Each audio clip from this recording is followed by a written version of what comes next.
Hello, everybody, and welcome back to some more lovely WARNO League action. And we have covered the quarterfinals in Division 1 already, and today we're gonna jump to the other end of the spectrum into Division 4, as all 4 games there have been played already as well, and we have 4 contestants here coming in with an interesting mix out of new players here into WARNO League quarterfinals action and into the WARNO League in their first season, and a couple of veteran players. And we're gonna start with 2 veteran ones here, with Barkas and Princess Evelyn fighting for the semifinal spot. And we're gonna start here on Black Forest, as the picks and bans relatively standard here. Divmob really being hated by a lot of people still. Motorstrelke Divise, 4th Division, Panzer Division, 2nd Panzer, 1st Armored. 1st Armored being a bit odd, but that's the pick there. And then we have 1st Tankova versus 27th, and then 6th Motorstrelke versus TKS here for the first 2 games. And the blind pick being 4th Armored out of Barkas here versus 8th. And I'm pretty sure this game got played before the latest patch. So 4th Armored there. It is pretty nice on the new patch. I just made a deck deep dive on it actually that uploaded today on YouTube. And I believe this division is in a good spot now. I don't think it was in a particularly amazing spot beforehand, but we're gonna see how it goes if it goes into game number 3. For now, we have to get to this one here, and the matchup is pretty classic when it comes to 2 heavily mechanized divisions, BMP2s. On the one side, supported by T-72s, on the other side, supported by the heavier T-80PVs. 27th on the new patch also got a couple of nice buffs that it doesn't have here just quite yet. The Tor buff, for example, being most likely the biggest one, but also a couple other smaller ones like the RPG-27 infantry that we see here, getting slightly better availability, meaning that you get a BMP3 more if you want to per minute and per card and stuff like that. So 27th was in a pretty fine state before as well. We have seen it winning WARNO League seasons already with the current balance state that we see here, basically, as Pro Comi did beat human place with it, so it absolutely can hold its ground. Meanwhile, 1st Tankova, a division that has been played a lot because it is pretty powerful. It has been nerfed since its release a good bit already. The Motorstrelci going up in price, the BMP1s going up in price, now being 30 points, so the spam has been reduced a bit, and it's not an OP division by any means, but it's still a pretty strong one, and I would argue the slightly stronger one in general, as it just can bring out the combined arms a bit cheaper early on and isn't falling off that heavily in the late game. And we have a bit of a helicopter opener here towards center. We only have a small deployment there from Princess Evelyn here, as she's bringing around some more Retvetka and Mod Retvetka here, but as you would expect, goes more towards Boris and Fedor as the points to capture here. I believe no CV here from the get-go. Nope, not a single CV unit here on the left side. On the right side, we have a slow BMP1 coming along here together with one more or 2 more BMP1s behind it. And no CV here for the southern flank just yet, but instead a Tulipan. So really heavy investment here towards center out of Barkas. And T2143 recon drone here, trying to see as much as possible. These nowadays only stay around for 90 seconds. Got reduced a bit in their speed, but they're still quite fast. And their agility got improved a bit. Can move around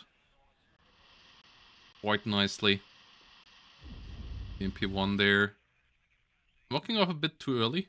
But yeah, just doesn't want to get shot by the Me Too's. That makes sense. An Igla team coming around to try to deal with those. Whilst most of the other forces move north. Including a BTR-80 TV vehicle here that just cut that corner. Going to try to capture the front line spots as fast as possible. Currently +2 here for Bakas, and that's always nice to have on this map. Bit of a small point advantage can go a long way. And well, MiG-23 here with Cluster coming in immediately, and we're gonna see here now also this on the previous patch. Oh no, this was actually played on the new patch. This is the new drop pattern, so that also means we should see more Taurs here, I guess. I guess it was just played after the latest, before the latest hotfix, because I had to load in a special build for this. But that drop was for sure from the new patch. Bombs falling so quickly. Interesting that we see the Tunguska and not a Tor instead. Because Tor is now a good bit better dealing with planes. BMP-1 here doesn't have smoke. Goes down immediately before even capturing the terrain. Conquerors M here. Quite capable as well. It does deal 23 damage per hit. So it can kill off enemy units quite reliably. And maybe even a bit overkill there for the northern part, but does the job. Ooh, Tulipan firing once across the map here. Trying to kill it. As Feodor should be something that Princess Evelyn can push into relatively easily. Currently, Anna being a bit under-defended as well. A bit of an overinvestment here onto the center zone. As we have the next bomber coming around, and yeah, with the new drop patterns, high-altitude bombers, a lot more deadly, and that's just a lot of units in this building block. Ooh, this is dangerous. Okay, one unit wiped out, another one heavily damaged. Tunguska not getting on target here. MiG-23BN will make it out. But we have BMP-1s engaging the Motostrelki here. We have the UATs going down, but the Conquerors did get out alive. Philippan there, not with success. And here comes the Tor, and yes, this one now has 4,425 meter range. So a lot more efficient at killing planes. T-72 ME3 coming along. 15 frontal armor only against the 19 penetration of the T-80BV. That will fall relatively quickly if you start to get shot there, but for now, the only combat is a bit of combat here down in the south. It's currently Princess Evelyn not pushing deeper into Feodor. Maybe too worried about the planes, wanting to get the AA up to the front line. BMP-2 AG coming along here as well. BMP-1 versus BMP-2. BMP-2 doesn't get hit, but gets stunned. BMP-1 gets stunned here as well at the same time. And disengages immediately afterwards. We have a couple of Motostrelki here moving around, and yeah, a pretty chill game here between the two Warsaw Pact formations so far. Not the heaviest of combat. And that helps out 27th in my book, because they are pretty expensive. They need to get the combined arms online. But once they got it online, it is pretty strong. And we will see Motostrelki and Rodredka can move forward to maybe get some fights on here. BMP-2s coming along in bigger forces. Now we see the flanking attempt in the north. We actually have a +1 until now. Yeah, going on for Princess Evelyn. Finally got stopped here, as center still hasn't been captured. The Motor Nikki pushing around here. Recon drone just scanning if there's anything flanking, but nothing really is. Tulipan aiming for the BMP-2. Hits pretty hard, but is quite inaccurate on long-range shots. BMP-2 moving forward. Couldn't be hit any further. BMP-1 here with light engagements. Recon infantry slowly moving forward. There is the T-72 in the north. Next Tor coming up. Triple Tor. A lot of Iglas. So Princess Evelyn heavily worried about the air on the other side. But should maybe put a bit more pressure towards Feodor with her forces. As the next T-72S comes around. MiG-23. BN cluster here. Flying around in the rear. 200 points for these. Whilst on the front line, 120mm, setting up the smoke.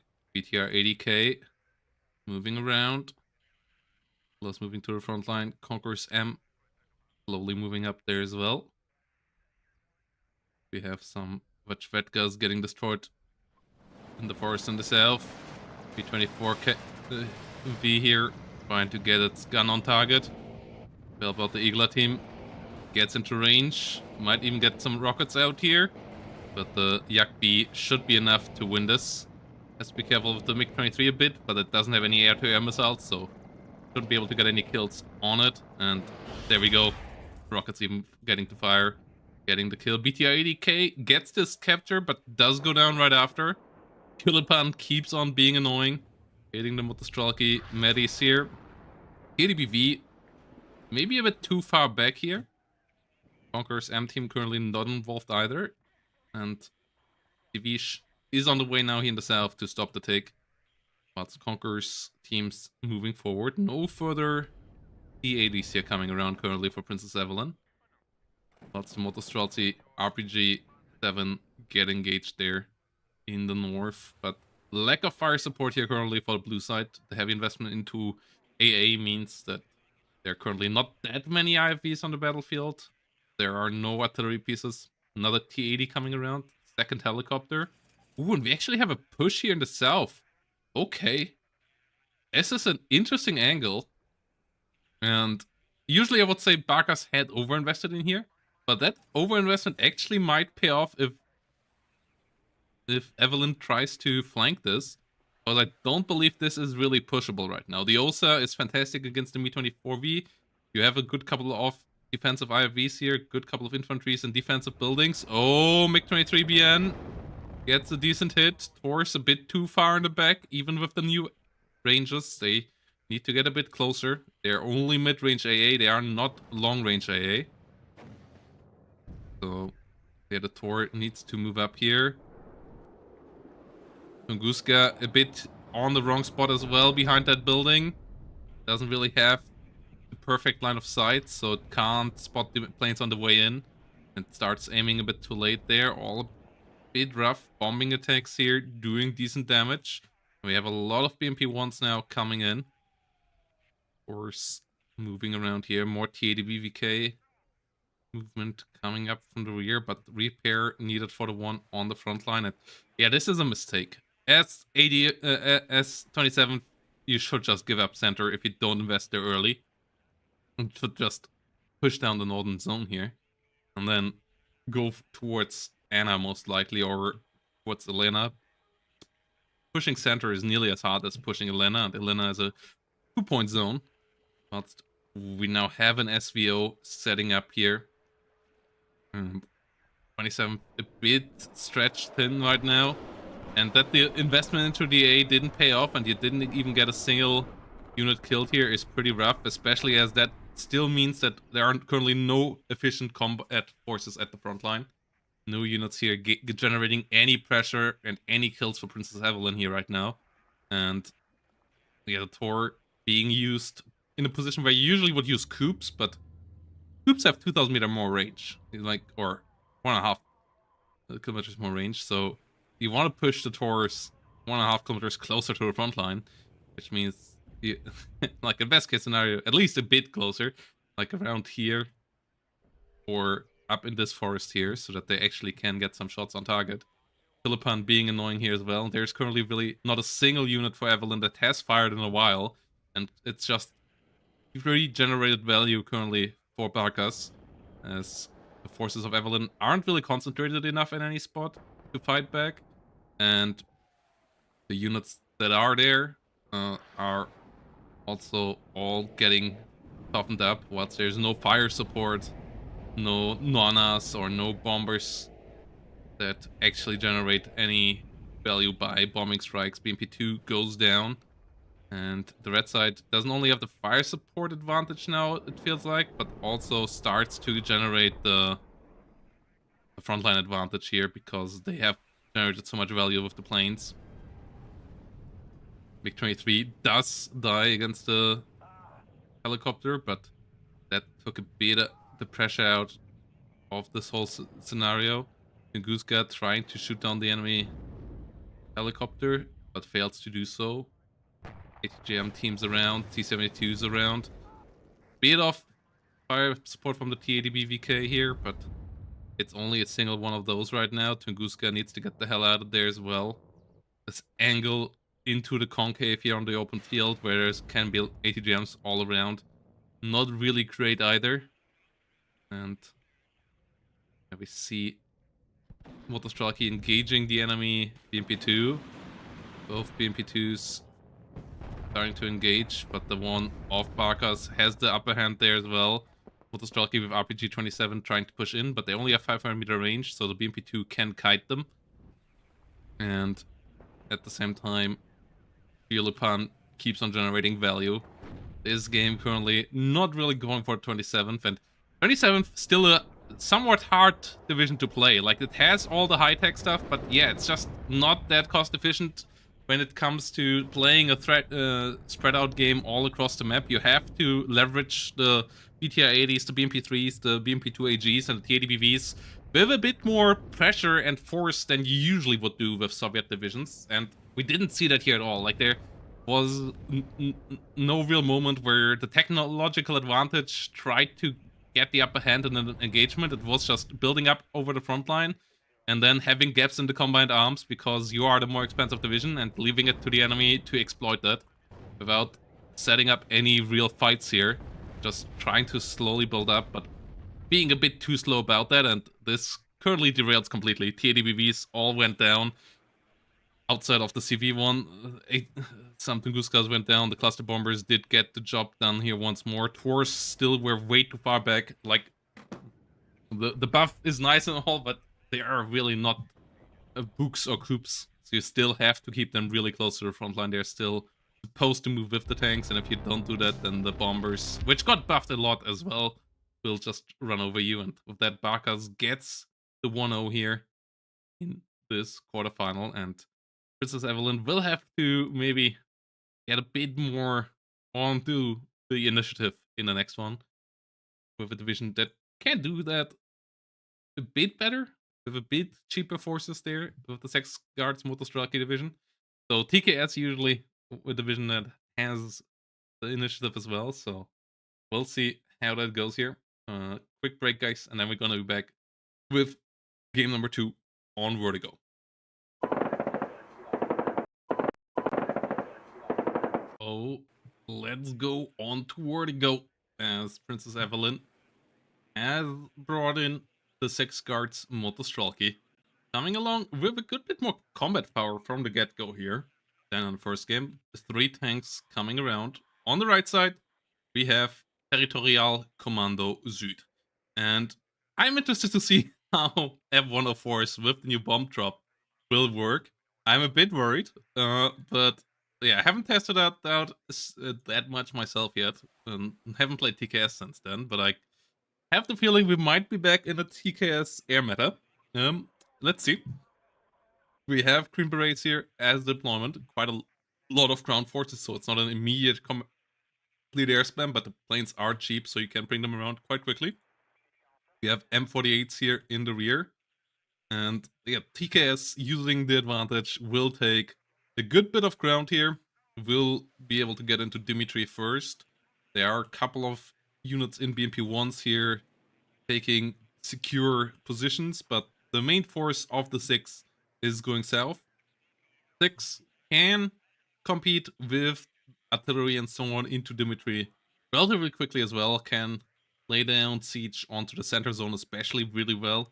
You get a bit of recon, and then your send artillery pieces around. On the other side, the Rolands here setting up to try to protect against any cluster bombers from the other side, and units like that. MiG-31s here on the left side could be really good at dealing with F-104s and co. They deal a lot of damage per hit with their long-range missiles, and they can one-shot them with those, so that could be interesting. One CV here for the south.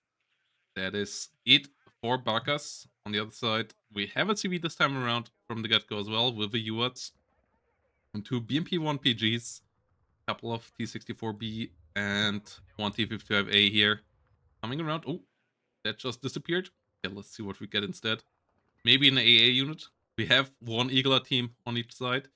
I would like to see one more AA unit here. Spets Cooper and a BMP-1, that's fine for deployment, but you have to expect the Gazelle cannons. Like, this is a pretty common opener on the other side. So you have to have something to deal with that. When you have Recon BMP2s, they can do it, but Recon BMP1s, they can't shoot at the enemy helicopters with their main weapons. So they will get shut down quite quickly by those. Eaglas will be relatively fast there, but still a bit lackluster in the AA department. Not super lackluster, like they still one-shot the Gazelle cannons. And the Gazelle cannons are not super fast on the front line. But the Spätskruppe V and the BMP-1s have to be somewhat careful here. And yeah, would like to see a Buk or a MiG-31 relatively early on here. Because TKS's ground forces can deploy quickly and then their aircraft can come around relatively cheaply around supporting those pushes. And as TKS, the plan seems to be getting Dimitri in center, getting the +2 up there, and stopping the enemy around Boris with defensive positions. MX 10 trying to get into the flanking position here. Spätskruppe V, yeah, running into the issue here. Should not get into the building, should try to disengage a bit to the side for now, but Igla is nearly around the corner. BTRs coming around here. Ooh, have to be careful.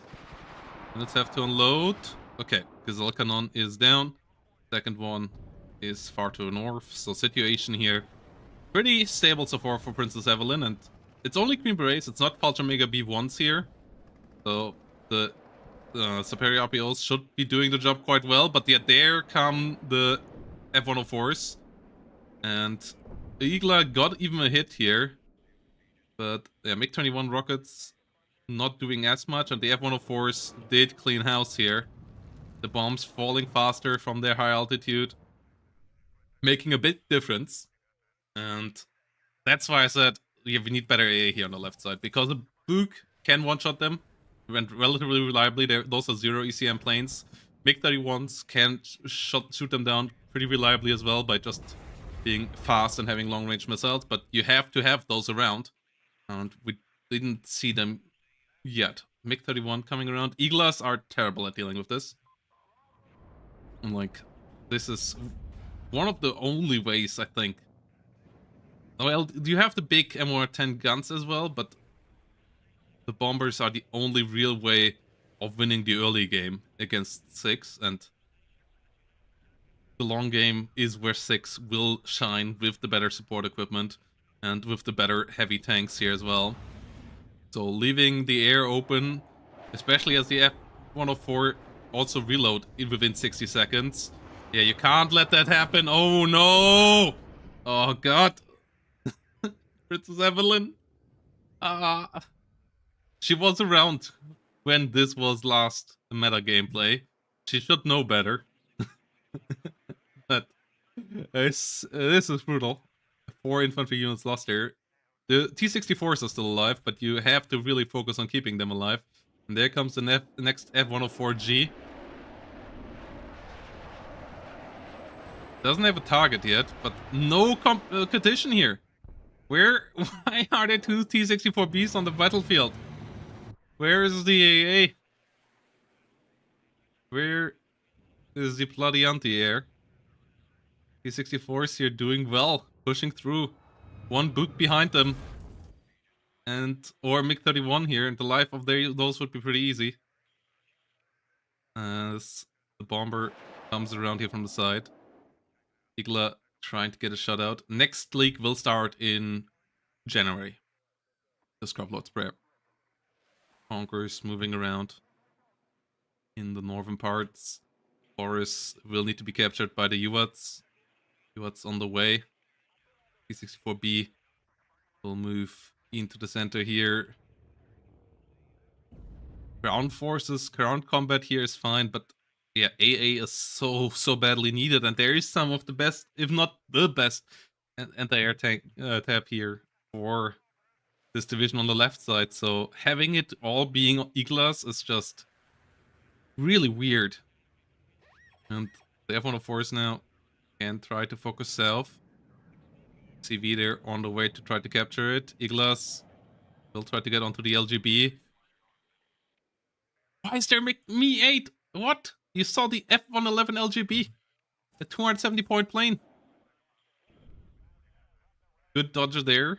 But this is so dangerous. LGB doesn't have a spot there just yet. UWATS goes down, but investments here all don't make any sense. And there comes the LGB, and it has seen the T-64B, and it will find the bombing drop, and it will kill it. As it always one-taps. And yeah, the ground combat here is going fine. MiG-20... What? Why is there MiG-21 rocket? Where are the books? Where are the MiG-31s? MiG-21 trying its best here. Diving in. F-104HE coming around.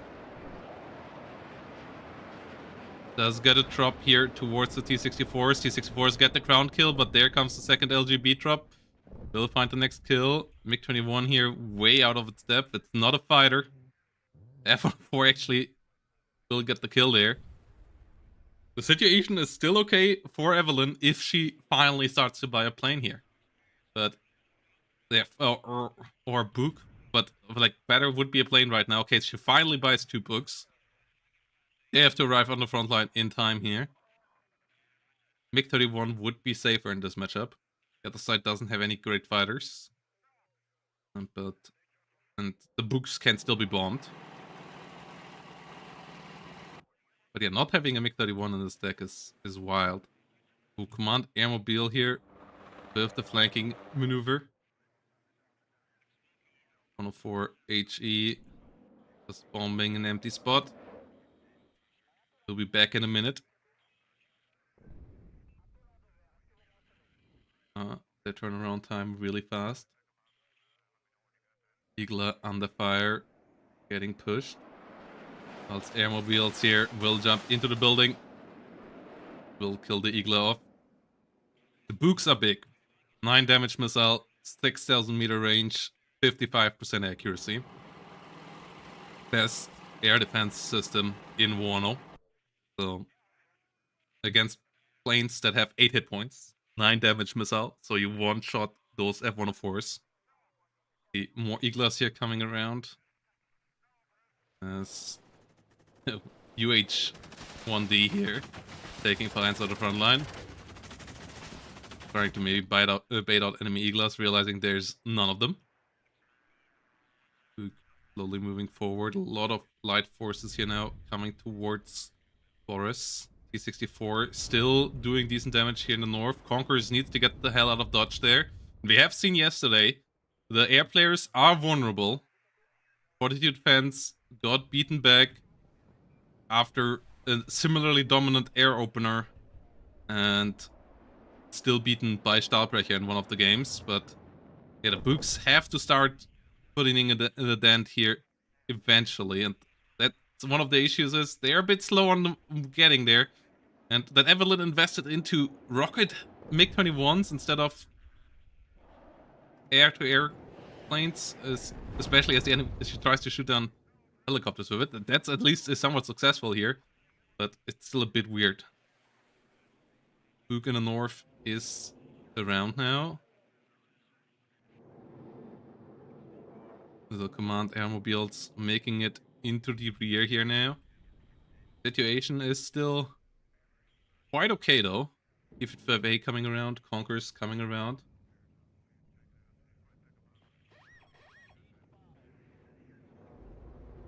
M48s here engaging. Getting a kill. Command airmobiles coming around. Yeah, this is the beginner's division. Or the division, the lowest division in the league for casual and beginner new players to the competitive scene. As the Iglas go down, T-64B goes down, and there we go. Evelyn does call it, and with that, Bagas will move on to the quarterfinals. Yeah, just a couple too many units lost to planes there. And they are not buying a book from minute 1 is already a bit odd. Not buying any MiG-31s was really odd. And this F-104, the return time there is just too fast. And with the new changes the to the bomb drop speed, that you can't leave high flying planes like that, like the F-104 just sitting around there.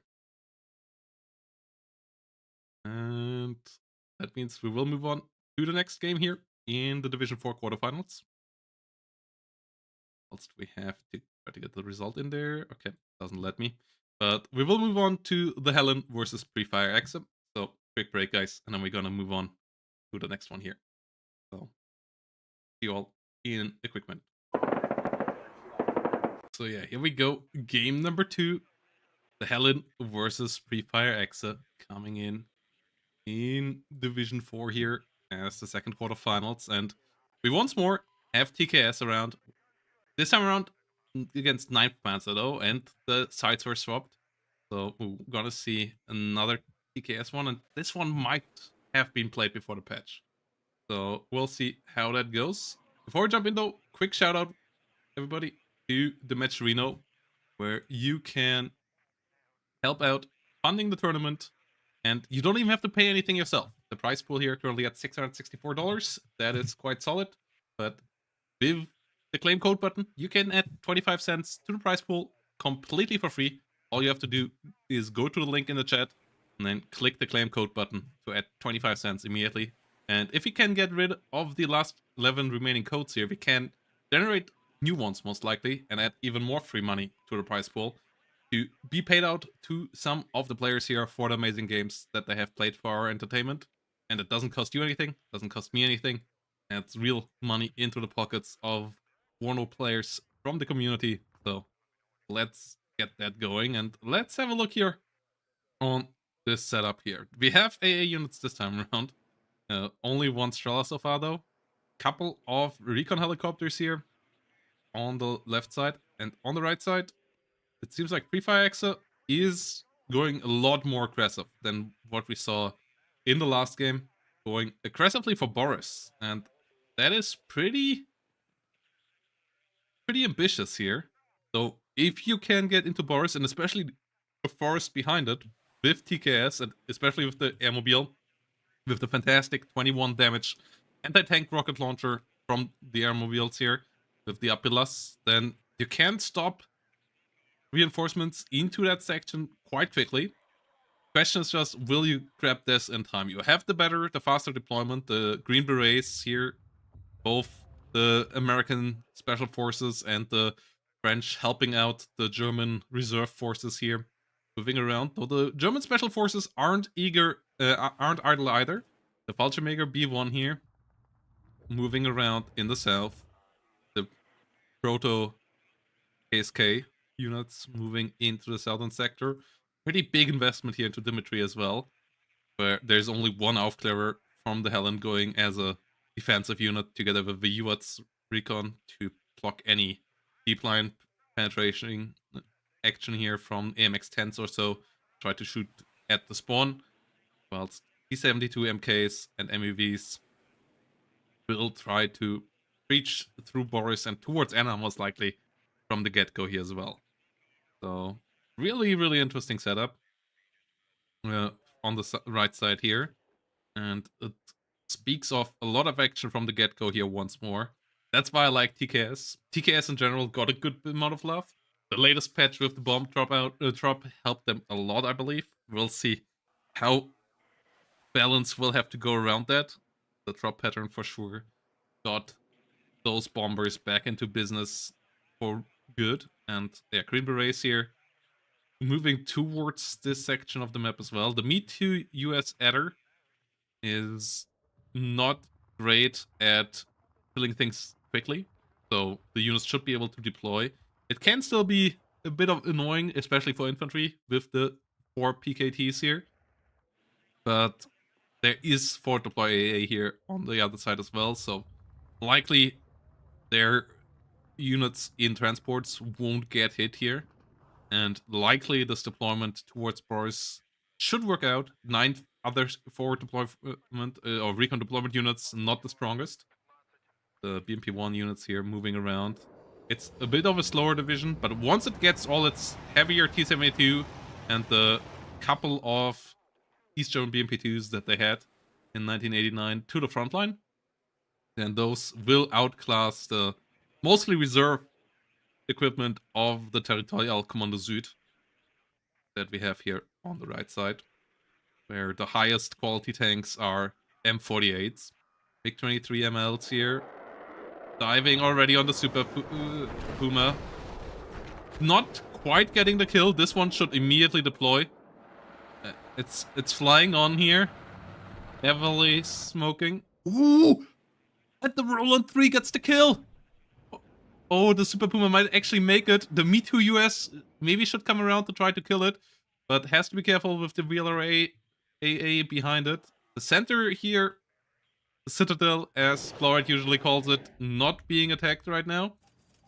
VLRA here is around. The Me Too yearns with a bit of rocket pod action against the forward deployment here as well. But out there and Hewlett's here taking the ground around. This is going to be a bit annoying for Pre-Fire Exa. The units here deploying, and if there can be any 83Ms or so deployed on the side, then they can stop the reinforcement road here. The airmobiles maybe not quite getting as deep as they wanted. Berets have smoke, should deploy it right now to keep these units alive, but they are not fighting back right now. Oh, BMP-2s going a bit too deep here. But the other units not playing defensively. Pre-Fire Exa losing some forces, getting a double kill on the BMP infantry at least. So KD-wise, this is kinda okay. MiG-23 finding a kill against the Gina. Does it get hit again here? Nope. This time around the Roland 3 not with the hit. Fallschirmjäger B1 around here, and it has the Panzerfaust 3, which has good damage, but only one hit there. And it's a frontal one. So the T-72 MK is still alive. Gets hit another time here.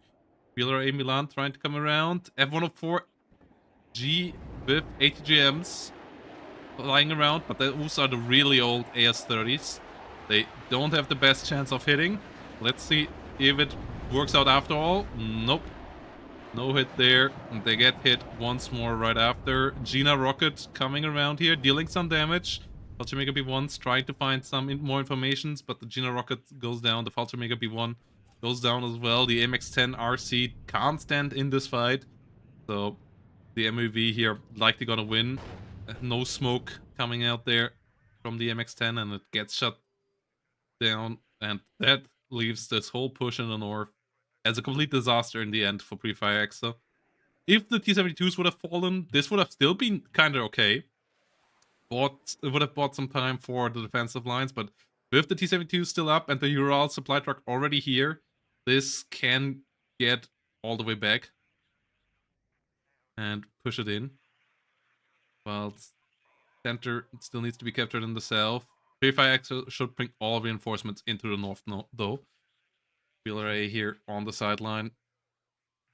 Only real hope of getting any kills here. Center 2 moving around, and the Helen moving on deeper onto the map. CV should absolutely move towards center. This not being moving right now is a big mistake.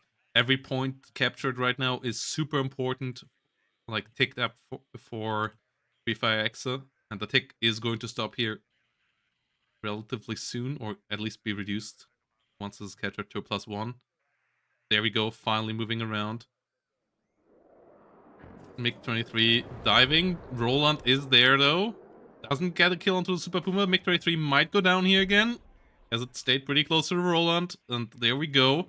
2 fighters at least down. Might enable the F-111s and the F-104 bombers later on. The airmobile here a bit over-eager.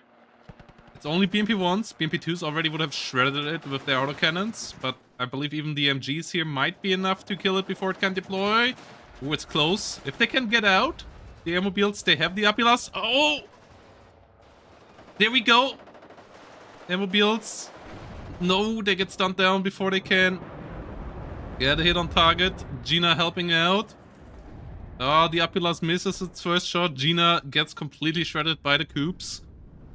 Airmobile get a kill here. Gina will win against the Mordschützen. Okay, the Aufklärungsbmp1 still there. The Airmobiles don't want to engage it immediately. Want to recover a bit of cohesion here so that their accuracy goes up again with the Apilas here. Currently down to 30%, so chances are that you miss both actually. Will be a bit higher in the ranges in the forest fight, but still not something you want to risk. But this here now is a big issue. There is no defensive infantry here left. The 30mm and the helicopter helping out dealing with that. Milan 2's still here though. One in a bit of a weird spot, but the other one does do the job. Ooh, CV unit gets found. Could smoke. Oh no, doesn't actually have smoke. My mistake. Gina coming around for the Mordschützen. Will shred it. Likely pay for it with its life. Me Too Adder gets shut down. Oop does find the kill. Roland does find another hit, but has to reload this time before firing another shot. More airmobiles coming in clutch here. Super Puma itself is worth 45 points, so even losing those can be annoying. And it likely is going to go down if it lands here again. Airmobiles get out. Will get the kill here. Both Roland teams went down. Me Too Yearn stays alive. Airmobile here with the Apilas. They can find more kills here. This VLRA Milan in a really good spot here with side shot capabilities. Doesn't get a hit. F104 AT coming around again. Does miss another time. But the VLRA still not spotted. Ooh, smoke comes out clutch here now. The Coop is out of ammo right now. Good for the F104. Will make it out alive. Airmobile moving forward. VLRA still has a couple of shots. Gets a hit once more. Mordschützen pushing forward. Ooh, T-72 pushing towards the Roland. Does miss. VLRA still has a line of sight. Airmobile will get a good hit as well, as the T-72 did turn around. Another important kill here for Prefire Axel, who's still on a +2, thanks to a commanding control of the south. But holding on to Bravo won't be easy. This might, or Anna instead of this, might go pretty long here, but if this point can be held for a bit longer, the +2 can be kept up, that would be really, really great for the chances here of Prefire Axel. Gets another kill against the helicopter, because that means that the Helen either has to push into Ivan later on or swing around Dimitri in center. And every minute that ticks by, he has to do it earlier to get back the points that Prefire Axel currently is generating. 400-point lead. It's not massive yet, but it is a beginning. Puma moving around. I kind of doubt that Prefire Axel, at least with the current situation, can hold on to this for 19 more minutes, but maybe even that is possible if the kills against T-72s keep on coming.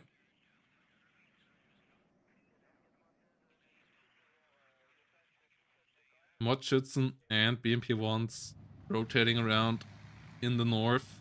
These are the good BMP-1s with the Conqueror's ATGM, but the VLRA did fire first. Smoke comes out here. Gazelle Hot rotating around as well through the northern flank, trying to engage that BMP. VLRA out of ammo, so can't retaliate right now, but gets out of range or out of line of sight. The Gazelle Hot is on target, gets the BMP-1. Okay, Prefire Axel is starting to stabilize the front line here again, and that is so important. Airmobiles coming around. Dinas and F104s flying in here.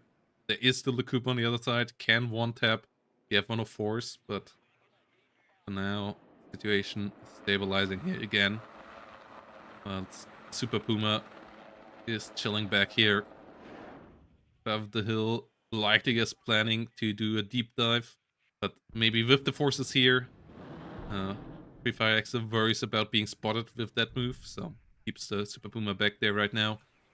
Gina's, so far, not really that efficient. They're not that big of an investment, so losing them is fine as well. But The airmobiles and the Heimatjäger here holding out nicely. Well, it's Heimatjägers and airmobiles getting out. We'll try to move towards the Mordschützen. We have the new Overland Milan launcher jeeps here out now. These only have 4 rounds. Can be air deployed if you want to put them into a Puma. 104G trying to find a shot here, but its accuracy with only 35%, not great. And it won't even one-shot kill a T-72M1. Comes in. Does go down. Missile does miss. Coop doing its job. F-104. Plane does crash into the ground. And crashes and burns. Whilst on the Helen side, we have a 152mm artillery piece rolling in here. We'll try to break the situation over here. Good couple of 20mm autocannons being deployed towards the north. As I said, pretty sure this was on the previous patch, so those will still deal amazing damage against infantry. Well, does the Fagot team make it in? Ooh, that was clutch. Just getting out of line of sight there last second. So they can deploy their own ATGM into the building over here. Milan 2. Just a split second too late with that missile. Storm blocking down the defense in the south. MiG-23 once more a bit too deep. Reveals the enemy A, but third MiG-23 ML going down there. Roland does get moved as well, so artillery won't be on target there. Will target the Milan 2 first anyway, as the Roland 3 is rotating. T-72s can find some Milans here. T-72Ss and Storms would be helpful against all the ATGM vehicles here. Okay, BMP-1 got the first shot out. Does get a near miss. Well, another F-104 G-AT flying in here, trying to get some attacks. Military artillery trying to get into the southern area. Doesn't get any hits there on target.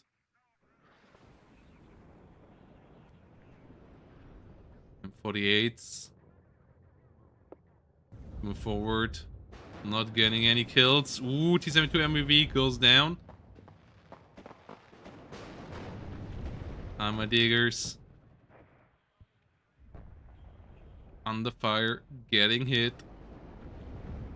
This is not looking good for Pre-Fire's Axis frontline right now. The T-72s starting to show up in really overwhelming numbers here. Mobiles having to disengage. Under fire everywhere. T-72 is getting hit by Milan 2s, but they can't quite get the kills there. More Gazelle Hots moving around. 20mm gun here, trying to come around, trying to get some kills onto the Aufklevers. But will go down here in a second, and this situation here is really getting unstable for Pre-Fire Exo. Situation in the south, no movement at all there. Decent defensive line here, but not something that would hold out forever either. So yeah, every minute that you can hold on longer to Bravo here is pretty important. You will try to get it over the 20-minute mark. Holding out 5-6 more minutes here would be really key. Big question if this can be achieved. F-104G here coming around again, but once more does fail. The missile flying on and on, crushing without going down anywhere near an enemy unit there. Into the hillside. T-72 MKs here. Slowly but surely clean up the front line. Airmobiles, one by one, getting hit up. Not being deep enough in the forest to be protected away from the T-72s. Like everything just moves in too deep into this forest here. Like, you usually want to let the enemy come out of their forest side and then start striking them and with a division like TKS and not have these shooting matches that you don't have a chance of winning. The Army General campaign, I'm not sure. Most likely next weekend. It's all has been a disaster when it comes to getting those organized because somehow someone had to cancel last minute or didn't show up or stuff like this. Yeah. I was kind of hoping that we could continue this weekend, but one of the players unfortunately had to cancel for this week as well. So yeah, hopefully next weekend. And maybe we have to see if we can get a group that can play a bit more regularly in those.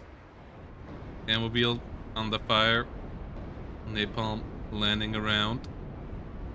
Getting some good flames onto the units there. T-72 M1 getting stunned down. MK under fire as well. Heimatschützen getting hit there. F-104G once more coming around. I believe this time it got a kill. But there's so much red here now. And Prefire Axis MR10 hasn't really done much yet. This is a really key unit to get this all around. Hey, Kinsey. But the M48s, they can't hold their own against T-72s. They can maybe get some flanking shots. And you really want to use the situation that you created here in the north as Prefire Axis, trying to get some ATGMs here. But as I said, only hitting the T-72s once they started moving out of their forest. And they can't just roll back into breaking line of sight against their ATGMs. Mobile here getting lit up. Overland coming around against the BMP2. Finally getting the hit, finally getting the kill. But now the break of this zone here is coming. And CV closing in 1,000 point lead here. 1,100 point lead for Prefire X, and that's most likely as far as it's gonna get. Ooh, Apilas. Ooh, can it get one more hit? Oh, clutch! Oh, this is so important. This is buying so much time. There is no close by CV here. And that kind of allows Prefire Axis, I mean, they don't know it, but that would allow Prefire Axis to just fall back here, create a defensive line here. I hope they don't waste too many points now into the zone here, as the Helen is pushing into it. Another T-72 did go down. The Roland 3 was really far out of position here. But yeah, Prefire Axis should avoid putting any more units into this point and just start playing an ATGM position in here. That kill bought them another 400 points or so, because a new CV has to be brought up for the Helen. None on the battlefield yet. So yeah, Prefire Axis can start deploying super defensively here. Is currently still throwing units away, and that leaves the chance for the Helen just running through straight into the next one here. And yeah, that airmobile unit there with the ambush, really, really important. But Prefire Axis here with the Green Beret having to evacuate, next one being lost here. You want to hold these points, you want to hold this tree line especially, cutting into this, and then holding the northern tree line. Prefire Axis taking a bit too many bad engagements on direct terms of the T-72s. So even with the kill, I'm still a bit worried. The Napalm one, really great to clean out these kind of forest positions here as well. So even with the kill against the T-72 here, still looks pretty okay for the Helen in my eyes, as long as they finally can get a CV up here. They only have slow CVs, it seems. Another slow T-72 commander here coming up. 20 minutes still remaining as M48's here rotating around. MR10 trying to get directly on T-72, but this one obviously is never going to stay idle. And yeah, T-72's here just pushing through the north. Air mobiles have to get around, try to get some strikes into the rear there. And yeah, 1 going for the overlands. Napalm launcher launching towards them as well. Gazelle Hots have to be careful here. More M48s that just go into open fights. Yeah, this is a big mistake here by Prefire Axis. Still seemingly trying to fight for this, but you have to realize that the game plan is not going to get to 2,000 points at this point. Game plan is you have a massive point lead, and the enemy will have to push into you, and you have to play around that. And you have no pushing power at TKS. Like, the only way you can retake ground is by sneaking around. Especially on a map like Vertigo, where there is so much open space against a heavy division like 9th. Like, you have to use your hard-hitting ATGMs and maybe try to do some sneaky stuff through the south, though that isn't really in the works. But if you try to go pound for pound here in direct fights, you're just gonna lose all your strength. You're just gonna go down. You have a lot of ATGMs in the deck, and you have a lot of good infantry that can fight in forests, but the amount of losses here by Prefix is pretty rough. Well, there is no flag here anymore on Vertigo, so you can't really push here with TKS. Like, it's like the game plan was rushing into the northern zone and holding a +4. That's what the game plan was, and that's the only thing you have as TKS on this map. And it went pretty okay so far, but now they started to really lose a bit too much here, and the situation starts to become a bit precarious now. As the Helens T-72 is finally arriving here. 1,500 point lead for Prefix, but the defensive position around the rear zone looks pretty rough as they didn't invest enough into it. Vertigo usually a pretty armored and mechanized focus map, and if you play a light division like TKS with good forward deployment, but no modern MBTs, no IFVs, you have to give ground in the center area if you get pushed there. Like, you have to win the fights down here. You usually want to get the center here early on, but they invested rather into a pretty badly executed push into Forest itself, where they overstepped a couple too many times into the line of sight of the tanks. Like, this is what killed a lot of the infantry over here as well. Instead of keeping them back here, where there is no line of sight, they had them here, or here, where the enemy tanks could find them and shoot them without being shot back. Otherwise, you force a lot more artillery out of the enemy, but most of the ground was cleared up by T-72s just directly firing HE rounds, and that's not what's supposed to happen. That's why the Helen got a lot of kills here, though with a lot of the T-72s overstepping then. In reaction, the Helen has weakened the forces on their side a good bit here as well, so that there is at least a bit of hope here for Prefix. 17 minutes to hold on to the rear zone. A +4 will give 120 points, 60 points per minute. So Prefix basically has to hold out for 9 more minutes here. Not gonna be easy. Is potentially possible.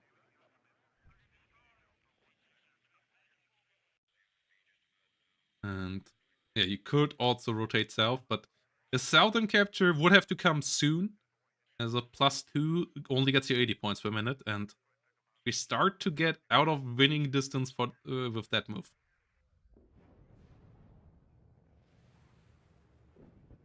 Artillery starts to come around. The napalm launcher here, really great to siege this. This is one of the big issues here for Prefix. M110's really good artillery as well, but only one of them around so far. Okay, we see movement now towards the south. Bit of movement here from the Helen towards the south as well. Defensive units here, a bit more infantry behind this would be helpful. You really don't want to lose this, otherwise you are relegated to a long reinforcements through the north. Currently, Heimatjägers can still come in relatively easily.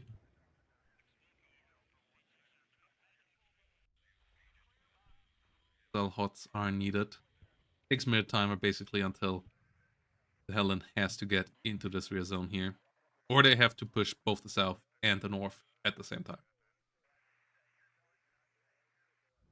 152mm. Aiming for the Milan 2. Ooh, Paltromegers here once more revealing themselves. Once more being deployed a bit too far forward.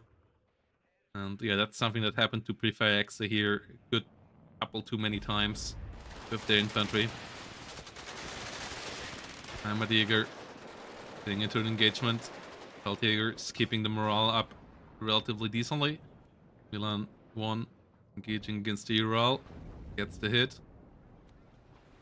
More 10 artillery needs to come around again. Ooh, and this looks like a relatively potent push here in the south.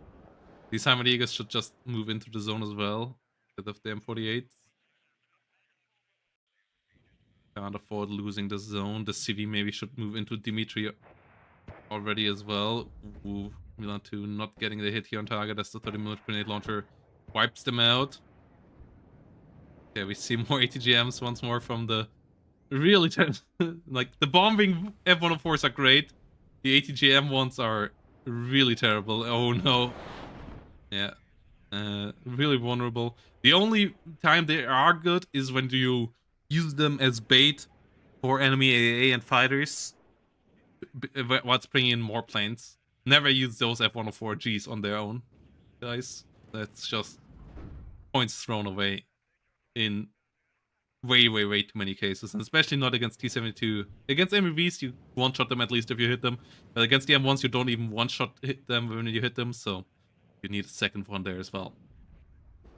MEV trying to get a hit on target here. Not quite achieving that. 48 going down. Heimatjäger moving up. MEV gets the Heimatjäger, gets the kill. Unit burns out.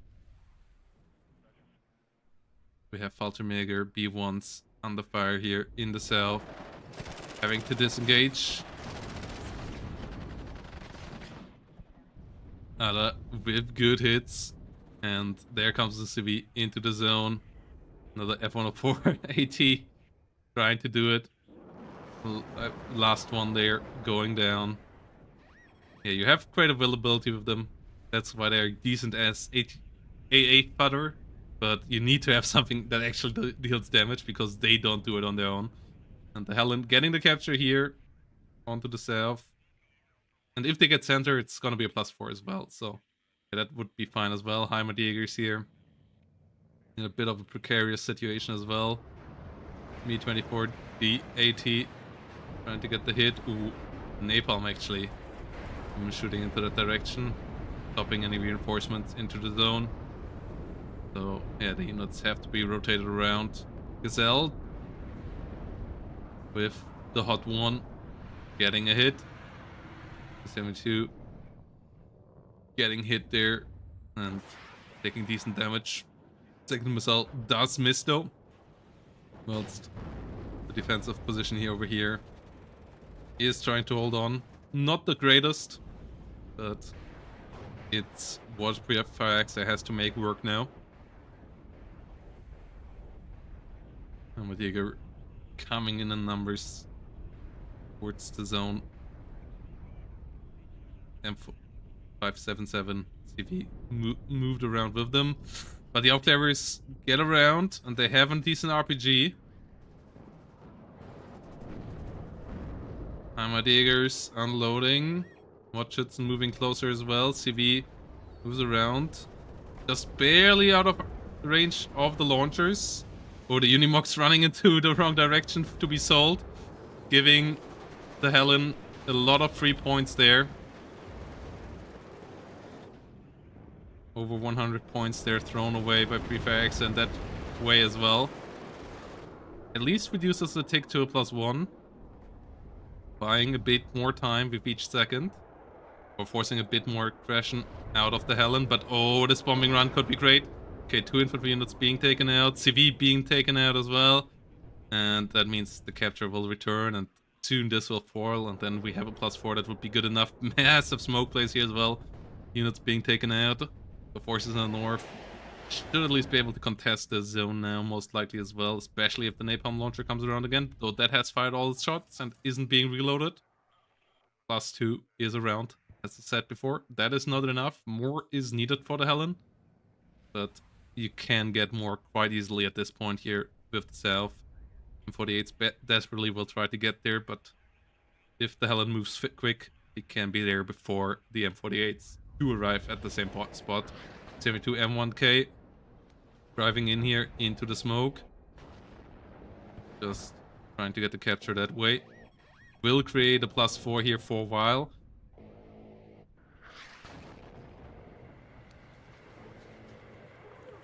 AT4 only getting frontal hit, only getting 1 damage. Now under fire by tanks here. Green Berets not doing the job. And going down right after. ATGMs might do it.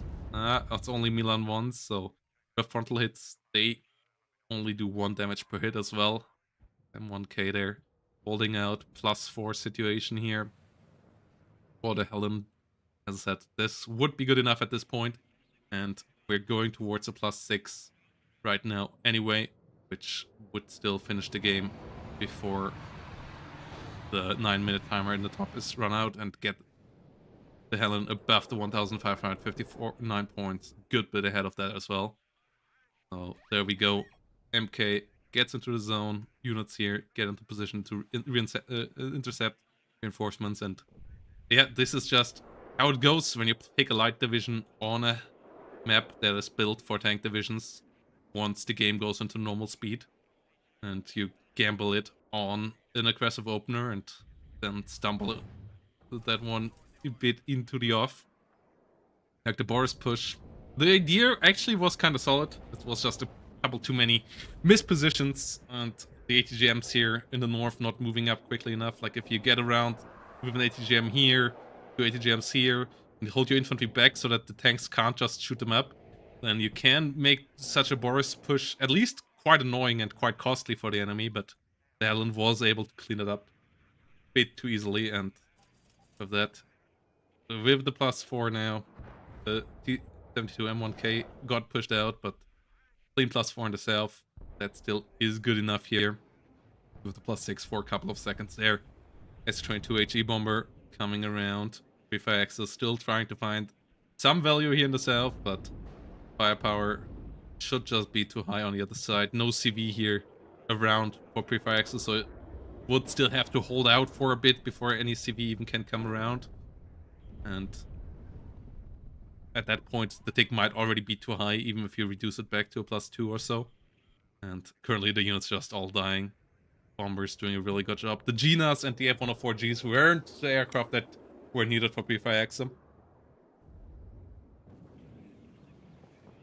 And I believe maybe an investment into earlier M110s or so. And as I said, also an earlier setup for the defenses in the north, and then maybe more investment into the southern zone instead of time and time again kind of suicidal charges into Anna. Could have maybe even hold this for long enough. Like, it's not super far away from a position that you could have hunkered down in for long enough to get the 1,550 points over the line. But at this stage, it's looking pretty grim. There should be enough forces for the Helen to kind of move over this as well, especially if the Napalm gets another shot out. And the reload comes really late here, so that will still take a while, but even the Akatsi are currently firing into a good spot here, hitting multiple M48s at once.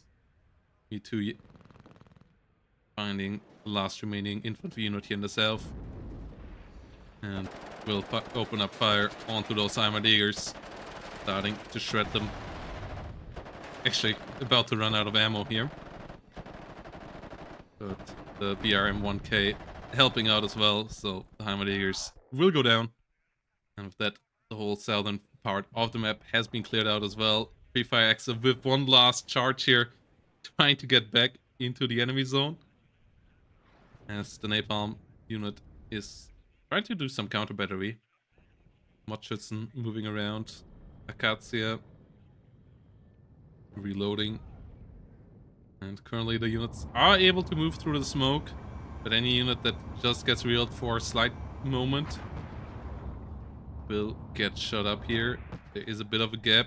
T-72S not quite finding the underside. Smoke trying to come up once more here. T-72 M1K here, actually not quite in the right spot, but the smoke over here does get revealed. M48 gets immediately shut down. T-72S is all around. The CV tank should move into the zone here, not give that fully back up. But yeah, a +2 would be good enough for pre-fire Axis, I believe.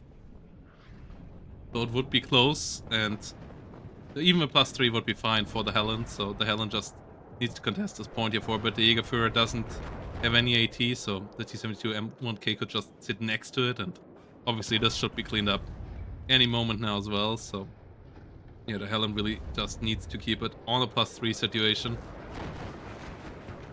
Jägerführer there, playing the classic cat and mouse game in the smoke, whilst the Mersers here try their best to get more done. S22s with some normal strafing runs. M1K is back here.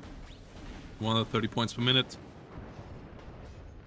With 4 minutes remaining. That is just fine. Mordschützen cleaning out all the reinforcements. Whilst the other units still try to find the leader. What if they were running past? Mordschützen moving deeper. Yeah, bit of a surprised how few CVs the Helen bought. Like, if the CV in the north would have died and the pre-fire would have gotten the full capture here, there actually might have been a bit of hope here once more. Like, yeah, you always should buy... when you're in a situation like the Helen, you always should pre-buy at least one CV, often two, to make sure that a snipe of one of your CVs doesn't doom you because you don't have enough time left in the end when you buy have to wait for another one to arrive. But as nothing can easily kill the M1K here right now, and by now the tick is high enough that even a +2 would do the job. The situation here is looking quite rough for pre-fire exit. T-72 MEV pushing forward. 22 cluster pushing in here as well. HGM's landing next to the T-72 M1. Gets hit another time. Zelhot gets shut down. Another T-72 at least gets finished off here, but yeah, the TKS gameplay about to end as the Jägerführer goes down. That the whole point should be captured, and there's only one more CV with ammo left here. 2 CVs without ammo. But there is a lot of mechanized force here still left on the other side. Oh, miss there. Jägerführer being ready here. Yeah, maybe a sneak through the north into Paul actually could have finished this off as well. There was no protection for Paul, so... And the airmobiles had this checked out, so... That maybe could have been a really nice ambush and turnaround situation there, but by now it's too late for that as well. And the M1K here is routed right now, but the +4 is bringing it home. It's still 2 minutes, and it only will take 30 seconds here now for the Helen to get ahead in points and get into a winning position. So yeah, point-wise, pre-fire is actually not all that far off here in the end, but yeah, the execution in the early game and the setup of the defense here, the beat misplayed. So GGVP here to both players, and the Helen on the way to get the first point in this best of 3 with 2-1 KD in the end, as pre-fire threw everything in there that was in their deck to try to keep the point lead till the finish line, but it wasn't enough, as Vertigo is just cruel. And if you have it in ranked, you can curse the RNG gods, but both players knew the map, so picking TKS there was risky. Pre-fire wasn't able to execute the opener that they wanted, and the Helen maybe took a bit too many risks early on, and was then maybe a bit too timid on the way back, but it was still all enough to get the W here. So, quick break, guys, and then we're gonna be back with the second map of this best of 3. And the second map of this one is a pretty interesting one, as we have, first of all, Surrounded. A pretty interesting map here that we haven't seen super much of yet, but we have seen it a couple of times, and I have played it a couple of times lately as well. And I actually don't think it's as bad as people made it out to be at the beginning. I actually had some really fun and also some long games here. I was really worried that this map would just end up in absolute one-sided slaughters of, like, and it can end quickly. Like, if you push everyone out of here and out of the flanks, obviously you can win, but that's kind of every map, or most maps. but a lot of games end up in a pretty long fight here in the center. And the much more interesting part of this matchup is the division matchup. As on the left side, we have first UK for the Helen, and on the right side, we have fourth UK for Pre-Fire Exa. Unfortunately for Pre-Fire Exa, this is pre-patch, so the chieftains are still 140 and 180 points, and no spy classes just yet. 4th UK has gotten a decent buff there, but still a pretty interesting one here, with 4th being the cheaper, more down-to-earth of the two armored divisions, but obviously on the other side you have the challengers and you have the warriors as the heavier part, plus both sides having pretty good air taps actually. So the lighter, quicker mechanized force with the slightly better infantry or infantry on infantry combat with the mod rifles here versus only normal rifles and armored rifles is something that Pre-Fire Exa has to utilize to get some advantages here. Maybe starting with a rush towards Delta. Getting Alpha would be really helpful as well. And yeah, we'll get some scimitars here in the south. Gun groups holding it in the far south. I really like this unit. You get a light infantry unit that has an AT launcher as well. Then that with 2 MGs can at least stop recon squads. And then you get a really cheap Milan 1 as well. 30 points. And the cheapest way you can get a decent, like, fast-flying ATGM. Or mid-speed ATGM, and not just a Malyutka. So that's pretty nice there as well. On the other side, we have Rover Milans here. With a Milan 2 farming around with forward deployment. A couple of Terrier Paras moving in here as well. Motorized Scouts with an 8-man squad of 2 MGs. Actually outclasses the Terrier Paras. Both sides cost you 55 points, but deployment here being pretty aggressive for the Helen. Also on the other side, Chieftain and the Centurion Aviary rolling in. Chieftain Mark 9 on the other side, so both sides starting with similar tank forces there. Over Milan killing off, trying to kill off the transport here, but that already got killed by the Carl Gustav. We have the Scimitar and the Scorpion here for the Helen in the north, so push here, pretty aggressive. Ooh, double Sultan investment here by Pre-Fire Exa by accident. And Scimitar versus Scorpion here in the south.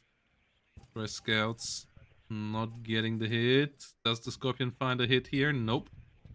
So Scimitar can keep on shooting.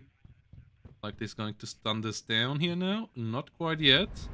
Motorized Scouts getting into range here for the Carl Gustav as well, but not getting any hits because they're pretty stunned down. Ooh, getting hit now. Scimitar goes down though. Striker finding a hit on the enemy Scimitar as well. Both sides down here missing a lot as they're super stressed out. Motorized Scouts actually now coming out to trying to finish the job. Scimitar finds one more shot, but the Scorpion... Oh no, Scorpion wouldn't even get a kill with the next hit. Meanwhile, mod rifles in the middle, moving forward. Has to be careful with the warriors. Chieftain here helping out with fire support as well. Mod scouts getting into range for the Carl Gustav and finishing the job. Meaning that the Scimitar now can help out with the SAS patrol. Northern push gets pushed back. Good hold there from Pre-Fire Exa.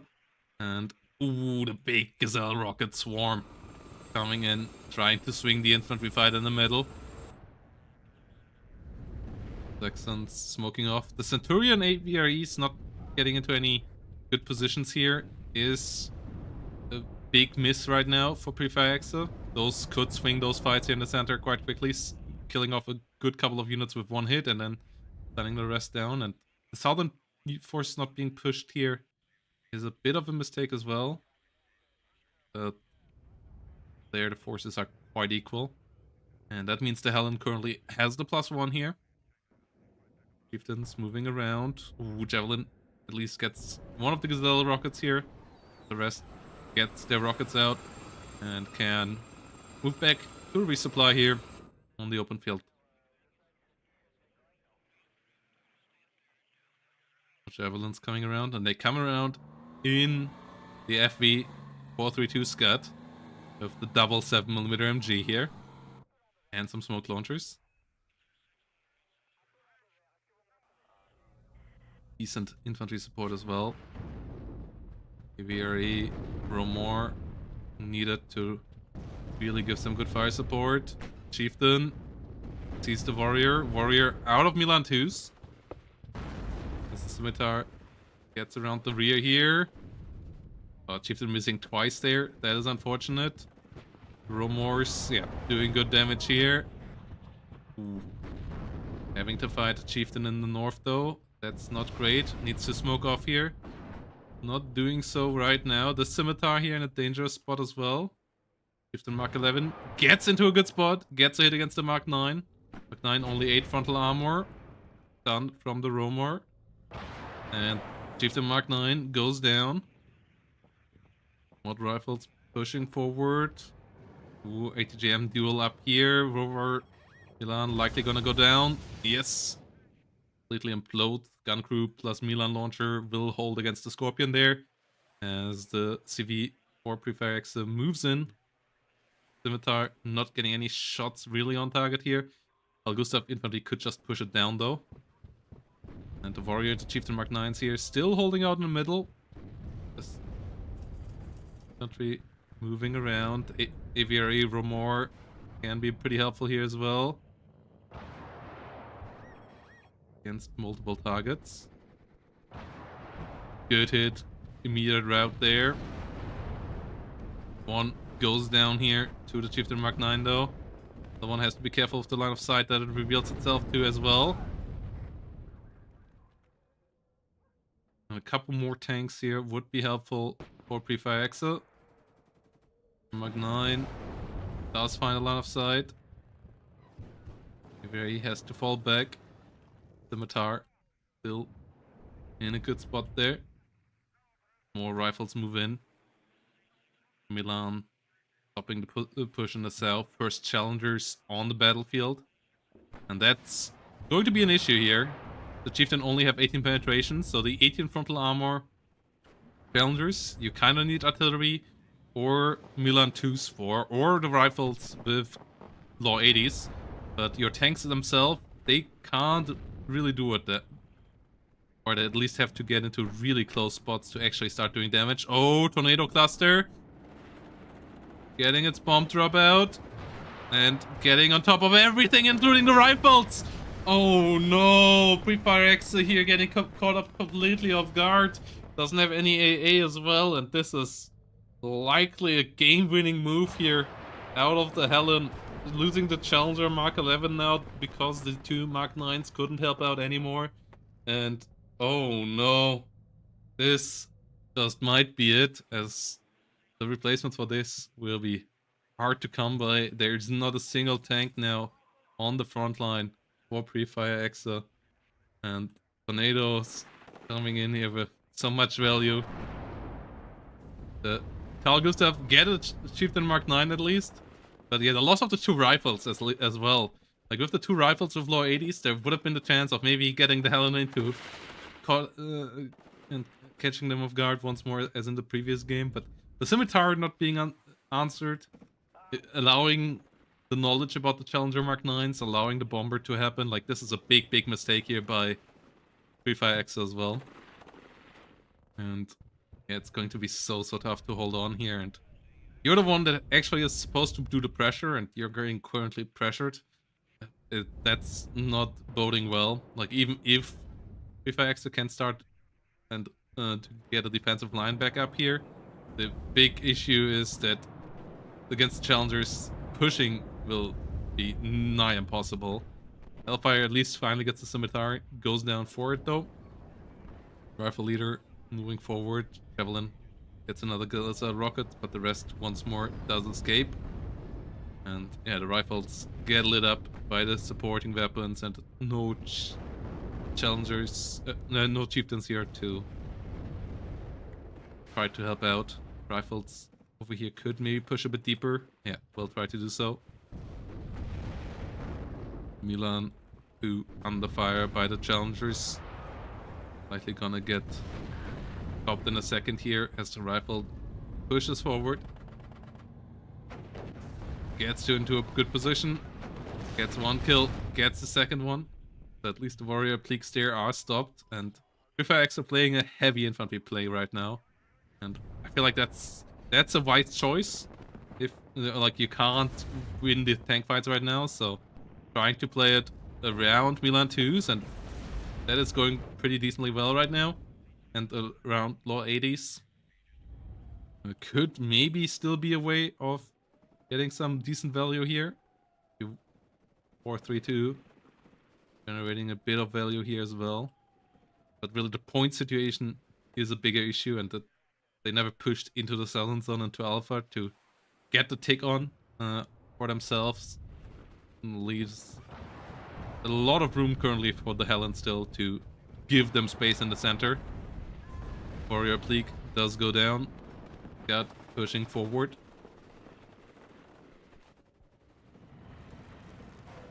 The Helen has to be careful to not lose too many of their vehicles here to enemy anti-tank weapons.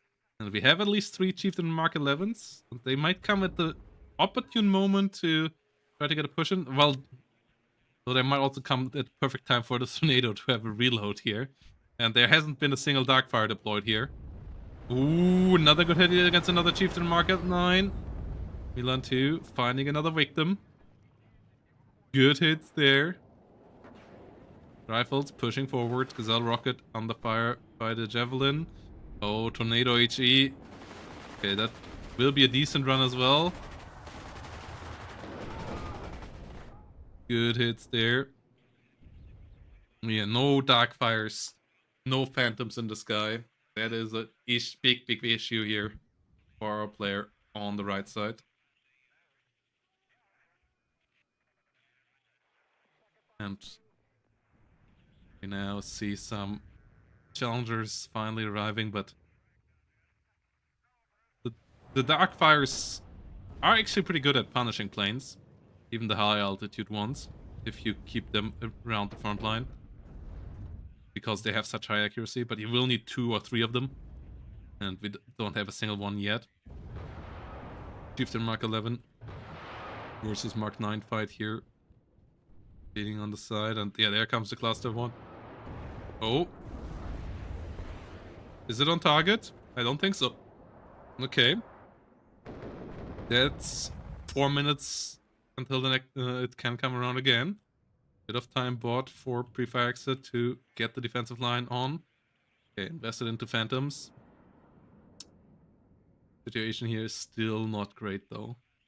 +1 does continue for the Helen.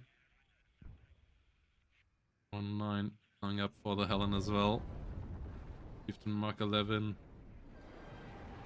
getting a kill here.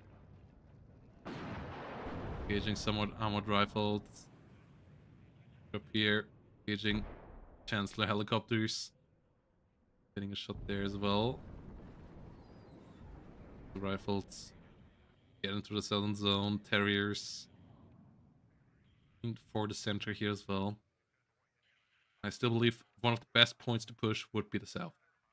1 Chieftain Mark 9 together with the Scimitar and the motorized scouts, and you could overrun the whole sector. And now another Chieftain Mark 11 are actually coming in for the center here as well. Rifles could move forward. Oh, Chieftain Mark 11 here gets killed by the warrior, by the armored rifles in the Milan 2 from the warrior Pleak. Trying to rotate around there, getting caught out. Chieftain Mark 9 here might be in trouble as well, as the rifles get pretty close here. And the Chieftain's not the best fire support because of their low rate of fire and the lack of heavy MGs.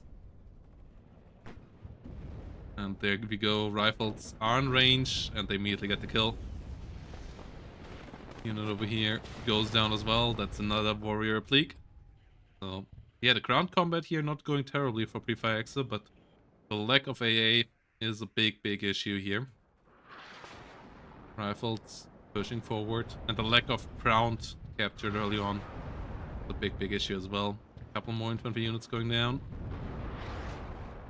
Chieftain Mark 11 Engaging some units here as well, but won't deal much damage against the Challenger. Challenger dealing a good bit more damage back, so engagement will have to be stopped in a second. Smoke needs to come out. Smoke is not coming out right now. Ooh, cluster bomber. Good run. But there are 2 tractor piers on the other side. So it still might get hit. And the Phantom goes down. In the end, still an okay trade, but the Challenger here went down. Challenger got the kill here on the Chieftain as well. So, Prefaxa basically still a good bit behind and just got a bit further behind in points with that trade. And there is still a Sultan CV here to hold this. Yeah, this is the difference, that bombers of Prefax are one-time suicide run, and the HE and the cluster bombers on the other side will be able to come around again and generate a good bit more value. And I'm not quite sure what Prefax is supposed to do about that with what is on the ground right now. The lack of dark fires is a massive, massive issue. M109 starting to lob jump shells here towards the enemy. Doesn't get a hit. There comes the next bombing run and wipes out 3 infantry units. Hits the chieftain and gets out unscathed. You can't let the enemy bombers just treat you like that, especially if you are not playing a heavy like push game somewhere on the flank and like keep on constantly generating pain for the enemy so that their plane investment gets punished. This wasn't what happened here either, so you at least need to find a way to try to shoot them down. But Prefax just ignored them, and at that point the tornado is just gonna generate endless value here, and by now it looks like the Helen can just A-click over Prefax's forces and just finish the game for good. As there is really little here on the front line now. Couple of damaged tanks, couple of damaged infantry, and there we have the GG. Tornadoes win the game. As the Helen moves on to the semifinal of Division 4. 2-0 victory here over Prefax. Moving on to the semifinal here. And we'll move on with the next quarterfinal here from Division 4. So, quick break, guys. We're gonna be back with the next one. So, here we go. 3rd quarterfinals, Division 3. And that is Underground Tunnel Enjoyer versus Vladik, aka Waterman, versus Cheyenne Mountain Complex. And Cheyenne Mountain Complex being Underground Tunnel Enjoyer. And the matchup here being 2nd UK Infantry versus 2nd Panzer Grenadier on Airport. Then we're gonna get Kryder, and last map potentially being Mount River, with Berlin Command here showing up once more. Another game that was played on the previous patch, so Berlin Command not with all the buffs that it got lately.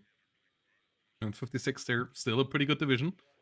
Fans all relatively standard, 39th and 7th, a bit surprising though. So actually not really that standard, with 157th there. Bit odd as well. A lot of good divisions left open. And yeah, this one here being a matchup between 2 old school meta divisions that have always been around, it feels like. And on the left side, Waterman here with the 2nd Panzer Grenadier dragging around. Good couple of Fallschirmjägers. And on the other side, we have a couple of SAS. We have a couple of warriors behind it. We don't have any Lynx rockets. Those could punish the Fallschirmjägers, but none of those around. And the air-mobile scouts trying to rotate really far around the south, not actually going into the buildings. But like, if you do something like this, you might as well just try to go for it directly, but with the looks and the Fallschirmjäger off there, this would be something that the other side can stop as well. SAS trying to get around here. The mobile scouts in the fast links get around for the complex in the north here, for the industry complex. The 3 SAS actually going really deep, but a bit too deep. Fallschirmjägers there will get out on the other side. Harrier AA actually being brought up. Not quite sure for what exactly. maybe just as bait, as we have a couple of warriors coming in behind all of this as well. Ooh, mobile scouts now running into the Lux autocannon. Might, yeah, seemingly gets out of the vehicle in time. Lux is rotating away far enough from the mobile scout's law, though, to not get shut down there, most likely. Well, if they enter the building, they're actually in range. Law gets a shot, does miss, gets a second shot, does get a hit, but is now too far away to hit a third time. It will have to fight infantry now as well. So the Lux actually will likely win that engagement now. SAS did stop from going all the way in as well now. Challengers and Terrier Leader moving around. The mobile scouts having to disengage whilst the Lynx is trying to be sold. Giving back a decent amount of points here. 45 points for Lynx, as it is a really fast helicopter. And yeah, the warriors maybe might want to rotate around here to actually help out with the siege. And help out the mobile scouts surviving this fight. Well, Mother with Milan moving around. SAS got into the building, but are pretty isolated. Situation in the north, pretty stable one on both sides as well. I like the Jaguar here on the far flank. Jaguar 1 with a good side shot potential here. Ooh, we have a big artillery gun from the get-go. Going for the Sicherungs here. Interesting investment there. Early 175mm artillery piece. The Germans can beat that. They have a 203mm MR10 in their arsenal. Challenger Mark IIs being brought around as well, which can go toe-to-toe with the Leo 2s on the other side, but issue of 2nd UK is that that's the only tank you get. You don't get any of lighter tanks, so you don't have anything that can directly compete with the Leo 1A5s and the Leo 1A1s. Challenger Mark II here, trying to stop the Fallschirmjäger Aufklärers. The Airmobile Scouts would beat them, but there is the Zwilling here as well, and this was played on the previous patch, so the Airmobile Scouts... Oh, was it actually? Okay. SAS getting the Tornado. That's a good start here. Harrier did survive. This is surprisingly little damage here, it feels like. It's long range. Okay, now it gets a good bit better damage. Challenger does get a stun though. Leo 1A5 engaging the SAS. Have to be careful. SAS over here got cleaned out. Gazelle Rockets finding a kill. Oh, this actually might have been played on the new build. We'll see. Challengers are moving forward. 175mm. Engaging it towards the Fallschirmjägers. And the Flugabwehrkanone there gets beaten. Plus all points being captured. No points get any pick right now, so frontline has been established. And will be tough to push into the south here for the red side. 2nd UK's attempt of getting into Bravo got slowed down a lot, and the warriors never moved. If the warriors would have moved immediately here, there could have been an interesting position, but Mountain Complex here not doing that from the get-go. Milan 2 will miss here, so warrior will stay alive for now in the center. Can help out with the Fallschirmjäger in the center that tries to push over the open field. Milan 2's under fire immediately. Oh, but they switched building. Good movement there from Waterman, meaning that this artillery won't hit its target. Warrior Milan lighting up the Fallschirmjägers on the open field, using them to foreman. Challenger helping out, killing off the Lux. Smoke coming out a bit late. 2nd Challenger around. You have to be careful with this kind of play though, as there are good bombers in the 2nd Panzergrenadier. So the Challenger getting another Panzergrenadier here, really starting to generate some nice value, but that might not be forever. Zwilling here, getting some kills against some Lynx. 2nd Lynx trying to get out in time. Challenger Mark II here might have to rotate around to help out the airmobile, as there's no vehicle currently giving fire support. Literally aiming for the next position of the Milan 2. And yeah, the Challenger is desperately needed up here, as the Lux and Leo 1 currently just getting 3 shots against the enemy. But it stays put for now. Tornado, oh, gets the first Challenger. That's what I'm talking about. And it has a lot of Mavericks. It has 4 Mavericks. And instead it was investment into triple artillery here already on the right side for Cheyenne Mountain Complex. And that is just a bit too much. That is just a bit too much investment into all of this. Oh, okay. Misses this time around, but yeah, one of these units should have been an airplane. The Challenger might have already used up its smoke. Not quite sure. Tornado flying around. Does miss with this missile as well. Still has 1 more remaining though. Challenger desperately tries to get the hell out of there. Tornado misses with the last one as well. Doesn't really get a good run there. So at least only 1 lost. Could have been worse, but obviously still pretty rough. That's the artillery. Tries to shoot up the enemy. We have a cluster M270 MLRS here in the rear as well.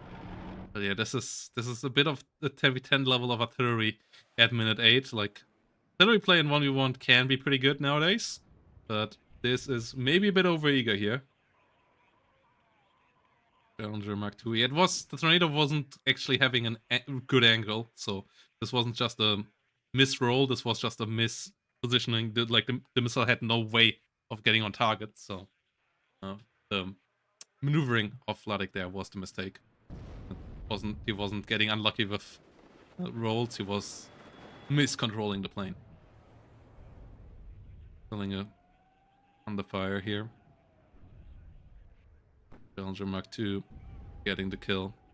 With the Tornado, you have to fly a bit further away, especially if the enemy unit maneuvers a bit as well. Otherwise, it might fire its missiles at angles where the missiles have no chance of actually making it on target. Good hits here towards the Eyehawk. Unfortunately for Cheyenne, not quite the kill here. We have a couple of rifles here now arriving in the south, but there are Leos now stopping this whole situation as well, so stalemate does stay for now. Oh my goodness, what? Okay, somebody loves their RT spam. RTPs 4 and 5 coming around. Okay, this is also terrible positioning for the 1 and 5 militias. If you use them, you have to use them from here, because these guns have terrible ranges. Like, they have okay ranges, but like terrible spread, and especially for the 105s, it's important that they actually hit. Because if they don't hit, they don't deal damage. They don't have AoE really. They only hit with and do damage with direct hits, basically. So that is a big mistake. That looks most likely is kind of toast. Yep, Milan does hit it, does get the kill, and 175mm here are totally fine. Like, this is overkill. Not that expensive, but those units should be something else instead. Challenger Mark II gets the Jaguar. Martyr does get a hit on target, but doesn't get a kill. Warrior, the Martyr over here gets killed as well. So currently Cheyenne does get some decent trades. Needs an AA setup here though. Like, this should have been Tractor Pierce instead, or some Phantom Fighters. So there we go again. The IDS is back and is ready to find another victim. Leo's trying to push into the Warriors there. Push back. Hasn't found the target just yet. Rotating north. Challenger there. Might be in trouble. There are the 3 SAS here though. So in the north you have to be a bit more careful. What is this? It's just why I love Division 4. This is stuff you would never see anywhere outside of Division 4, and yeah, the Challenger pays the price for the RD spam, and there was no AA around to actually keep it alive. There's no under fire as well. The 10v10 tactics being real here. Everything is aiming up north there as well. Okay, no, the 175mm are still aiming towards the south, but yeah, SAS here under fire now as well. HSF's arriving as well. And mobiles will deal quickly with the transport Panzerfuchs. Warrior gets the HGM on target. Leo does get the kill back though. Saxon on the way, 2 more challengers on the way, but still no AA here. No AA coming in, and we have a good amount of artillery flying in towards the south now. But trying to get this filling up, but yeah, those 105mm artillery pieces, as you can see, like they deal a bit of stress damage on this range, but they need direct hits to actually get some kills.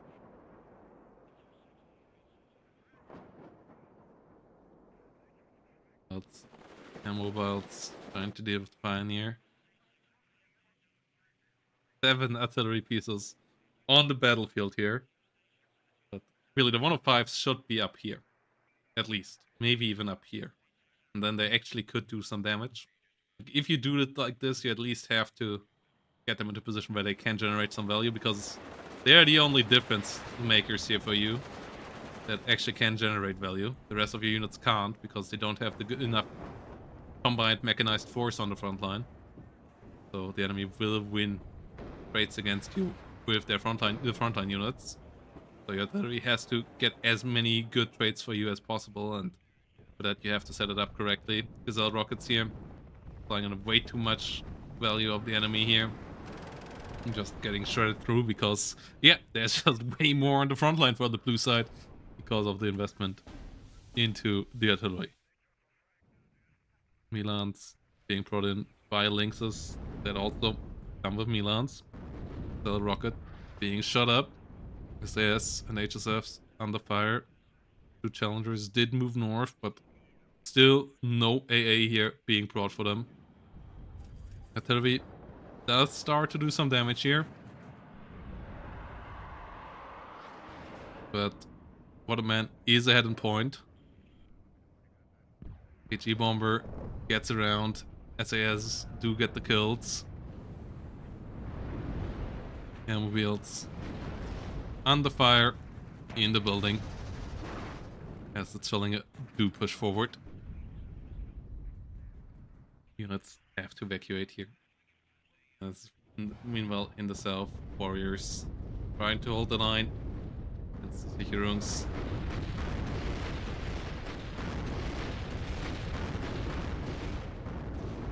Warriors will clean that up. So this part of the front line does hold, but yeah, Chan did miss out on a counter push here. Waterman, he's now ahead in points, but hasn't achieved much breakthrough now, and the artillery might continue generating a bit more value here. Leopard 1A1 moving forward.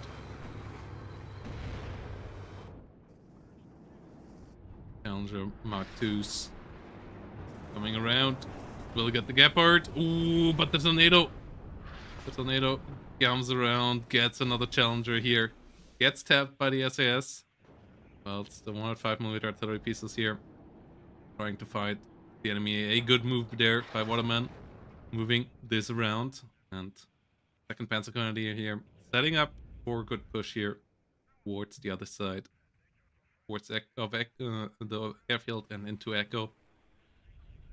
The push in the north does continue. Really, the lack of AA is the biggest issue for Cheyenne right now. Division 4. Division 4. Gotta love the ideas of new competitive players. Like, not always seeing the top meta plays, but seeing people just playing what they enjoy to play with. Meaning that they have 6 artillery pieces, 1 MLRS, and 6 mortars on the battlefield.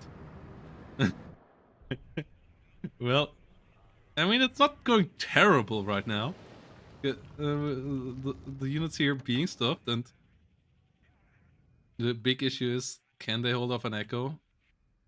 some investment into AA would be helpful right now, but the mortar plays. Okay, the wackiness does continue. Tornado IDS coming in. And yeah, this is really the bane of Cheyenne's existence right now. As we have a second plane coming in here. Harrier diving towards the Milan 2s.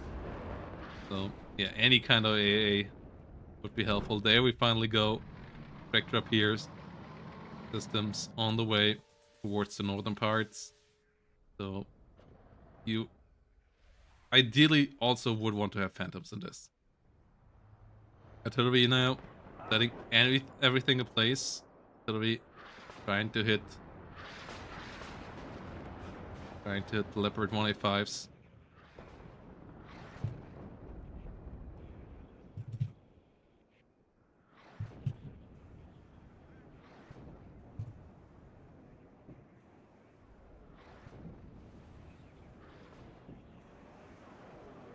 And 270. Trying to get some hits. Not quite finding it. As everything there already died. Or did move away. And I'm also a bit worried about the supply situation here. How many supply cards does Cheyenne have in the deck? Because I feel like with this amount of artillery, you might need 4. But the mortars actually start generating some value here. Defensive line here for the center is still needed. The tornado does try to find some more value, and Bloodick, okay, what a man, has found some value now in the south. Tornado, can it get an ATGM on target? Nope, can't quite get it out. There's the 105mm artillery and the mortars here. Keep on firing onto the enemy mortars, onto the enemy pilots of here. A lot of explosives here. Landing all around. Good kill on the enemy supply truck. But we have a couple more mortars here set up for a push. HSFs coming around for the south. Tornado. IDS. Out of RTM missiles as the Lynx is here.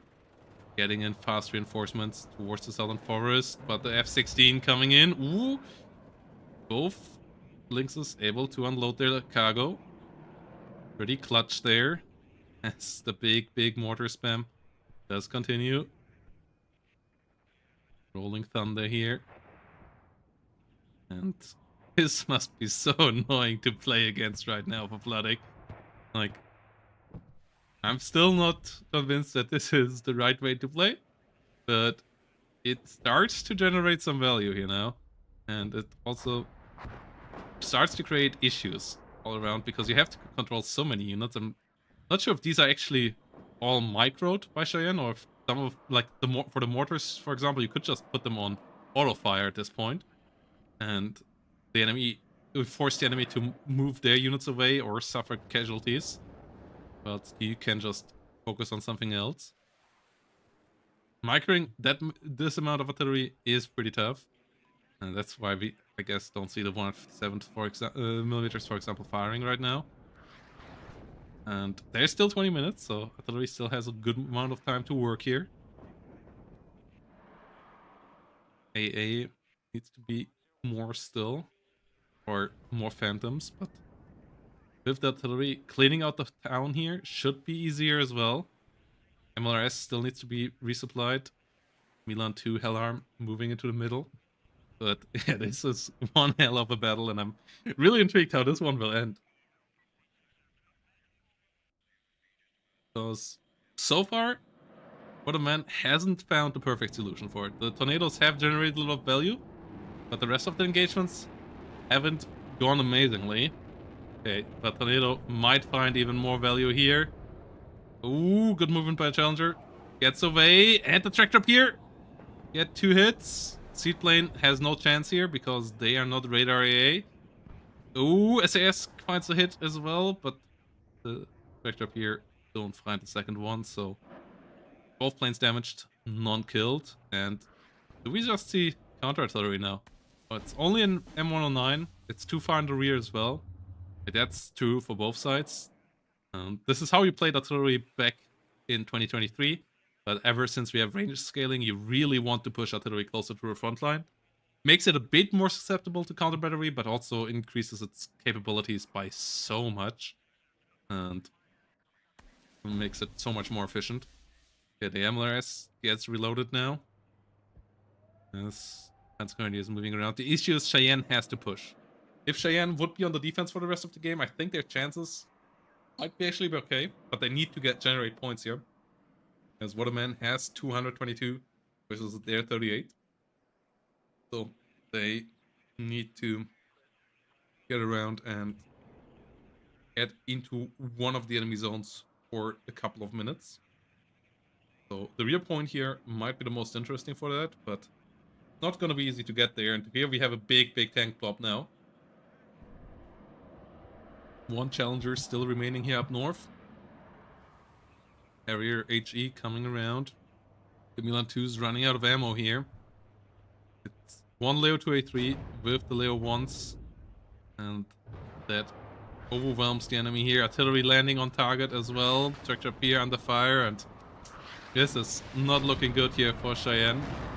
Could have potentially good planes around as well, but the Challenger would need to smoke off. Smoke is out, but the artillery shot finds the finishing blow there. And that means no more Challengers here. And this makes any hope of a counter push here a lot lower. Mobiles trying to hold the front line, but Martyrs with their autocannons get on target. Leopards helping out with their high explosive shells, pushing back the good infantry here of the British, but if it can't get their low 80s into range, it is pretty helpless against the armored units here. The Hito helicopters trying to get around. F-16AA though on the way in. Tractor Piers currently not helping, and both Hitos too close to each other. One going down, one being stunned down. These are the top attack missiles, so they actually can deal great damage, but they need to get onto target first. And now it seems like the front line here is completely collapsing. Oh, we have one more big helicopter rush here being set up, but Gepards can deal with that quite nicely, and we have a good couple of Gepards around here.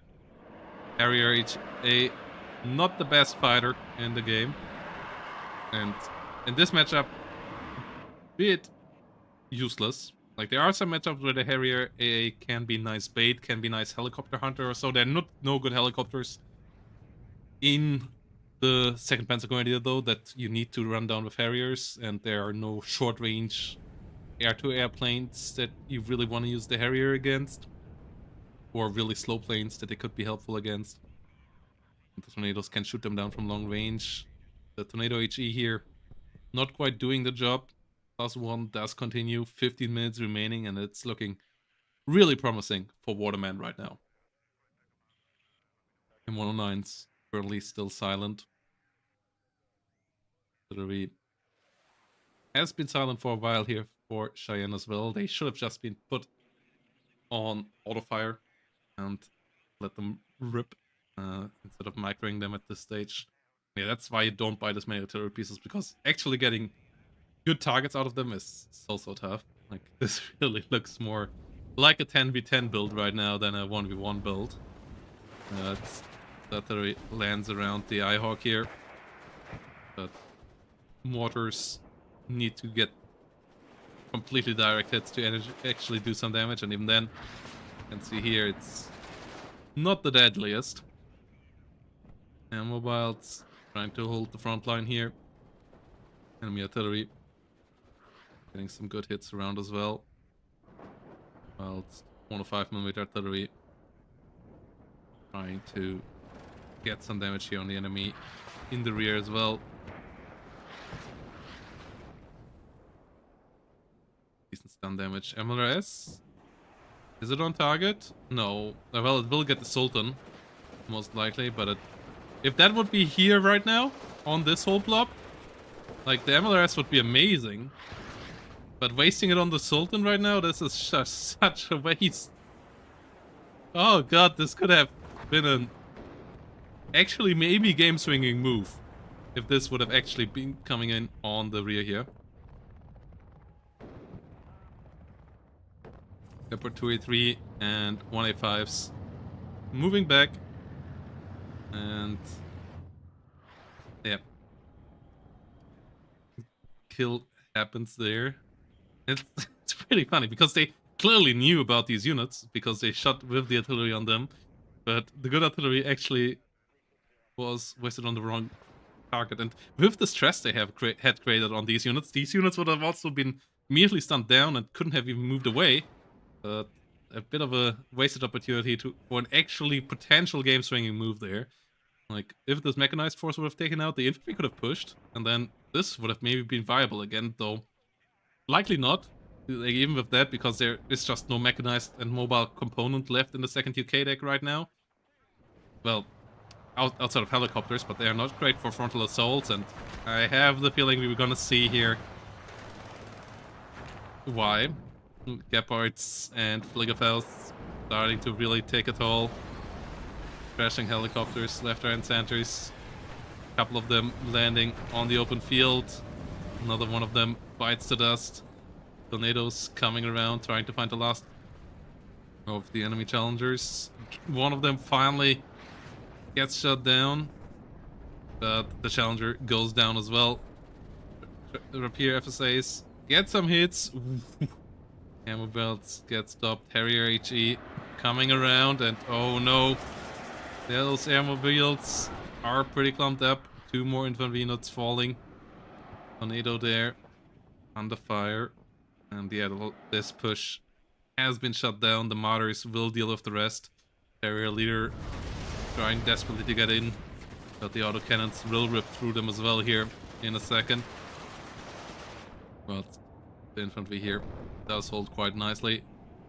Jaguar and Tornado HE trying to get some final blows in there, but it's just not quite enough. So yeah, with this matchup, the artillery play, if better executed, actually could have worked, but it doesn't quite do it here.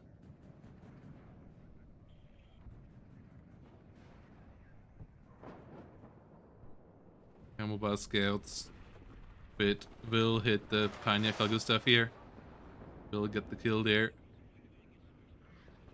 HSF's moving forward.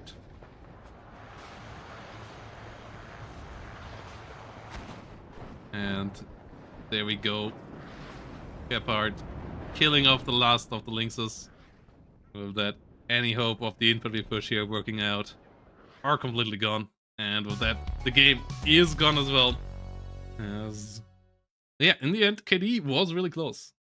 As I said, like, that could have worked out better with just a bit better execution, actually. Like, obviously this is not a Division 1 winning strategy for how to win getting top ranked in ladder, but that's not what Division 4 is about. This is for learning experiences for the players, for newer players to the league, and getting them also fair and competitive matchups for their skill level, which unfortunately WARNO ladder currently can't generate reliably. So yeah, you could see that Cheyenne had a plan here, but I feel like just actually an auto fire would have been the solution there. Just leaving supply trucks there and keeping the rest on auto fire, and then yeah, the MLRS shot not being on target there in the end was a bit of a shame for sure. That could have generated a lot more. Plus, this MLRS was just invested into way too early. If that would have been 2 AA pieces instead, it would have helped out a lot more. So yeah, with that, game number 1 here, going to Waterman. Let's see if Cheyenne can find a better opener and a bit of better game plan for the second matchup, which is going to be Duel in Command versus 56. So, bit of a tough matchup there as well, especially as this was all played pre-patch, as I'm pretty sure about at least. So the new buff to Challenger Mark 10 and the AMX 1390 not quite in yet, but we're gonna see how it goes. Quick break, and then we're gonna be back for game number 2. So game number 2 being fought on Kreider, Duel in Command versus 56 VDV. And deployment is on the way. But before we jump into that action, quick shout out once more to the Metrino page, where you guys can help out with the crowdfunding of the whole tournament. All you have to do is click the claim code button up here, as Cassian already did today, and a lot of you did. 90 clicks already have been done throughout the seasons, 40 with the latest code, and more to go here. And that is just another $2.50 that can be added to the prize pool completely for free. All you have to do, guys, is click on the link, click the claim code button, and add 25 cents. That will be paid out to the players of the tournament, to the top players of Division 1, 2, and 3. And yeah, all you have to do is doing that, meaning that the winner of this might be into the prize money in the next season, because the top 4 of each division move up. So the winner of this one will move on to Division 3 next season, and Waterman is on a good way there. And on the right side, Cheyenne is having to step it up here. So K-Device, as we saw, they were pretty close. And this map here has a bit more room for shenanigans. They are playing the slightly lighter division here once more. But on the left side here, we have a division that has been one of the top ones for quite a while. And it has been nerfed a good bit lately, but it is still pretty good. One of the main reasons for this are these guys here, the Spetsnaz GRU Stingers, that are just such great utility, stopping enemy helicopter openers and making it a lot harder for airplane openers as well. Plus, with the smoke and the RPG also being pretty decent at dealing with enemy vehicles and dodging them, and the AGS helping out big time, winning infantry fights as well. So dealing with them not all that easy. You get the heavier BMP2 recon moderate Redka as well. You get a lot of free veterancy in this division all around as well. And when we have Mi-24E here from the get-go as well, the A variant, so that is an interesting one as well. Quite the heavy push in towards Boris from both sides here. On the other side, we have an AMX-30B as the command unit coming in here.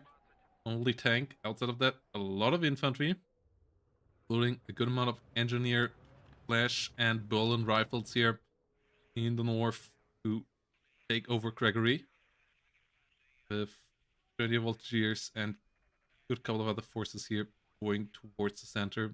2 PSSEBs, special forces, moving into the center. MP5 give them great anti-infantry capabilities for a 6-man squad.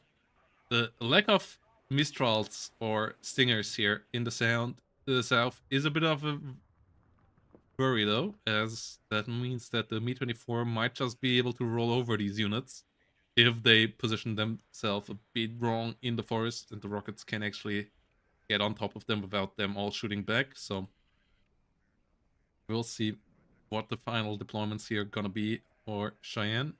TV coming around now. And hey, on the other side, pretty strong deployment in the south.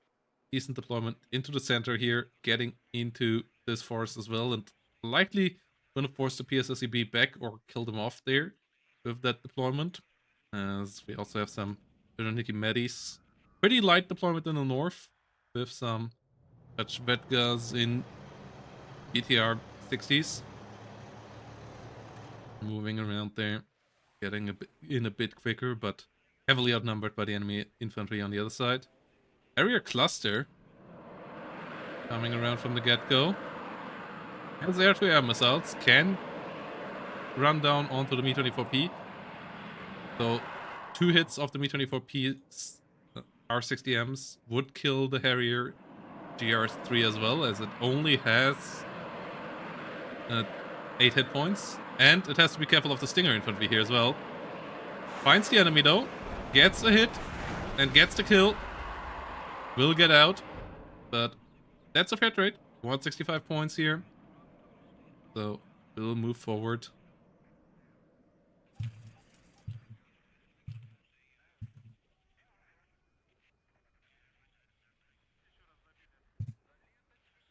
Clouds, engineers, and light rifle RCLs being around.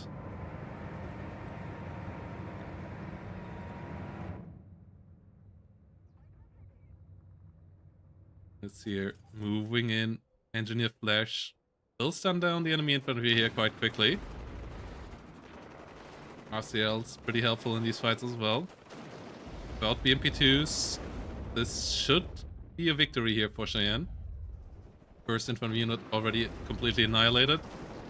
BTR gets a bit more done than maybe necessary. The Deshaniki here have the RPOAs as well, so can keep up with the flashes here for a good bit.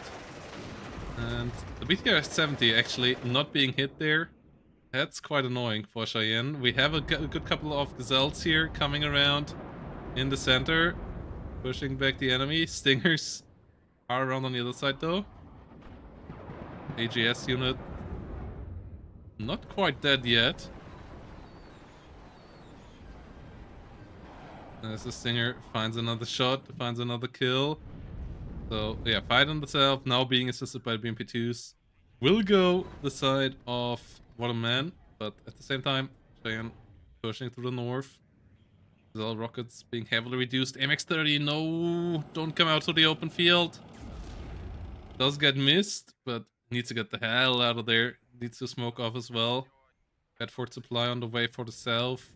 Will need more reinforcements here as well, as we have AMX-30s for the northern part coming around. AMX-30 does blow up there. Conquerors gets the hit. The infantry fight in the south not looking all that great right now either. Bedford here coming in too late. The one in the south might be too late as well. We have new light rifles on the way. They're fantastic for those fights down there, but yeah, desperately need assistance. Flash here gets at least a stun out onto the enemy. Second one might get another stun here. Ooh, Rajavetka do miss. Do get stunned down. Another stun here. As the engineer flashes are going down now though, most likely.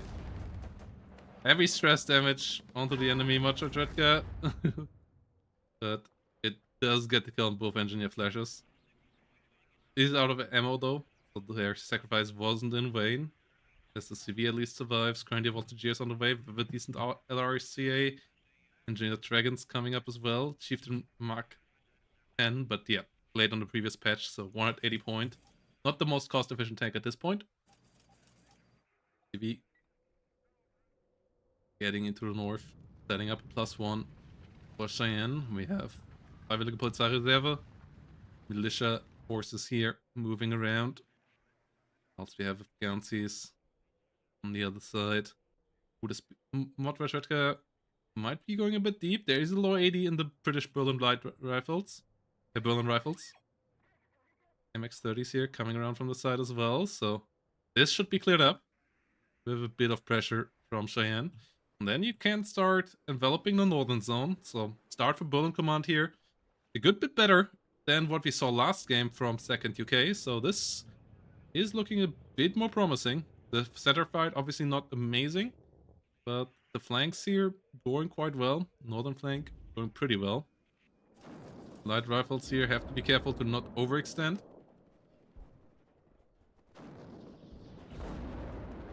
And the M577 needs to get back there to contest the capture. Is doing so. Plenty of Voltageers coming around. More Freiwillige Polizeireserve, more infantry here coming around. Fox rotating into the center, so ATGMs there are a problem. MiG-23 constantly staying around. PTR actually was allowed to escape here. The infantry inside did get shut down by the engineers though. RM2000 on the way to resupply those guys. And there are no Nighthawks out just yet. The 62 MD moving around on the other side. Ready Voltageers with good hits. Getting some infantry kills here. Getting a direct hit on the BMP2. Getting the kill onto the BMP2. Infantry fighting really strongly here for Berlin Command. Situation improving there. Plenty of Voltageer being moved into the south. But it seems like only on defensive duties. Engineer Dragons using their Dragon 1 to hit and stand down the enemy here. And able to just have to be moved back. M1 IP or so could be pretty helpful here as well. Berlin Command has the heavier tanks in this matchup, but has a lot less mechanized forces with the direct IFVs, only an autocannon FV432. With the Rauden turret on top. But Legend of Ganzi going down there as well. These trades currently being amazing for the Berlin Command. Great combat out of the infantry so far. Milan 1 there, getting into position. I think this actually is a lead. M1 IPs, double M1 IP on the way. Ooh, I like this. Now we only need a couple AA units here in the south. And then maybe Nighthawk action in the north at the same time. But this game is looking a lot more promising from the way Cheyenne is playing the map in my eyes. But they already showed how they can keep up in trades in the last game, and this is a really nice and interesting play with Berlin Command so far. Grenadier Voltigeurs, these SCPs moving forward, but this is currently not a position that you can capture. I would like to see a bit more movement in the north to actually get the control over the whole forest, meaning that you also can potentially threaten the flank into the enemy spawn zone here, and especially threaten the enemy's point over here with 80 gems. BTR revealing itself. MX-30 is now moving up. Okay, this move is coming. We have a push from Waterman into the southern zone. 5 Ligapolizei Reserve disengaging. Engineer Dragon. Ooh! Okay, good unload there by Waterman. M1 IP moving up. Engineer Dragon trying to get the Ural. Doesn't quite get it. M1 IP will win the fight against the T-62 on this range. So, this is a great engagement range. T-62 needs to smoke off. Just do that. Good micro there. The M1 IP now will dominate the infantry fight though. The RPG-22 infantry here can't stand the fight. The Metis infantry is super heavily stunned down, so the M1 IPs can just control this and fully take control over the south, which will then be a +1 for the Berlin Command here. And the M1 IPs actually can keep on firing here. Should just take the kills. Engaging enemy Metis. MiG-27K, yep, that's the worrying part. Okay, we see mortars again. 120mm mortars coming around. Decent force here in the middle. The BTR-60 went down, but the rest of the forces here haven't advanced. And the M1 IPs haven't taken full control over the south yet either. We have a cluster mortar. Being HE cluster now. Still deals a lot of damage. Ural being suicided into this. Enabling the T-62 to find the enemy here. B cluster being rotated around. Chieftain coming in, M109 coming in, but once more, a lack of AA here from Cheyenne. Chieftain, ooh, finds a side shot. Turret flies over T-62s. Those T-62s are pretty valuable for Waterman. Pushing without them is pretty annoying as well. Good reaction there from Cheyenne, but the lack of AA is really rough. The mortar is once more a bit of a weird investment here. And one IP's pushing up, but the MiG-27 is still around. Doesn't quite get the kill there. And one IP's are... One goes down to the T-62 though. Second one is in danger with the cluster mortar.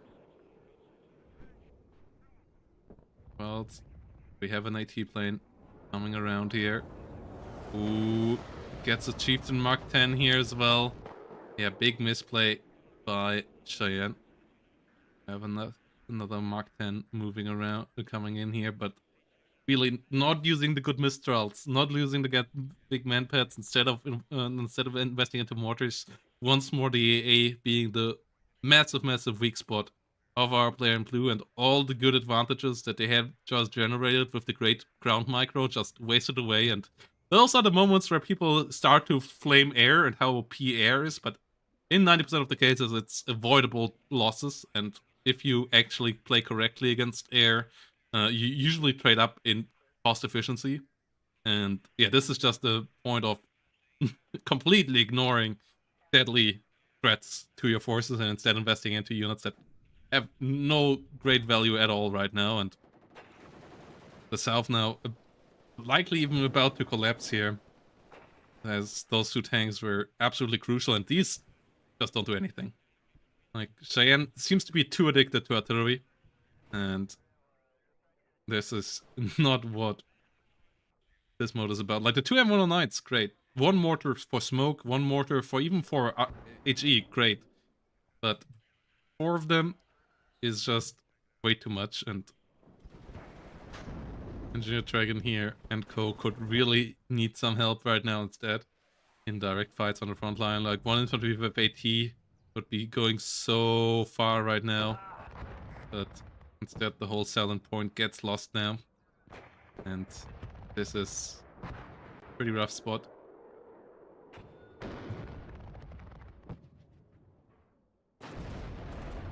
Engineer Dragon getting pushed back.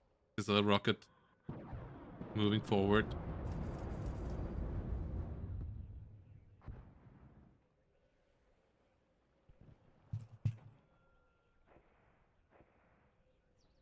We have more light rifles coming in. They might be able to save the situation a bit. Good hits. This is a good target. Oh. M109 might be just a bit too far away, though. Unfortunate hits here. Like, good target, but the HE rounds all just missing a bit too much. +1 here now, going on for Waterman. And Golden Command's AA is not great at just pushing the enemy away, but they have great man pads. We at least have a couple of them in the north, but not having 2 Stingers or 2 Mistral teams in the south, and just leaving MiG-27s fly around time and again and hit you, like, that's just such a rough one. And there we go again. Yeah. GG.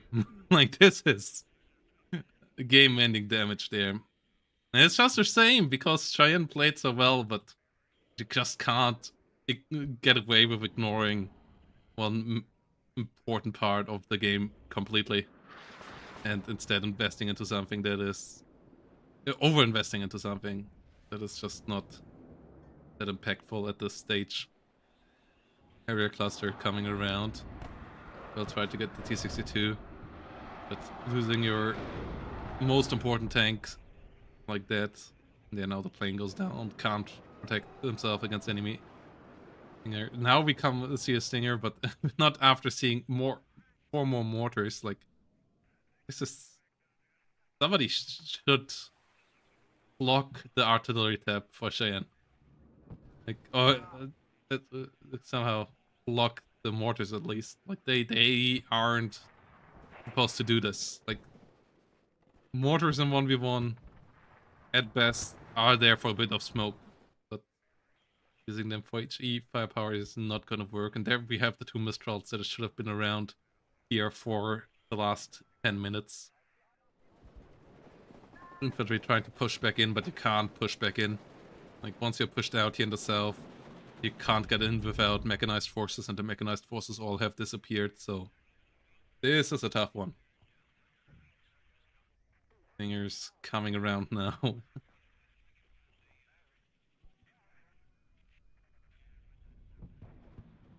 Engineer Dragon under fire. Light rifles sitting around on the open field here.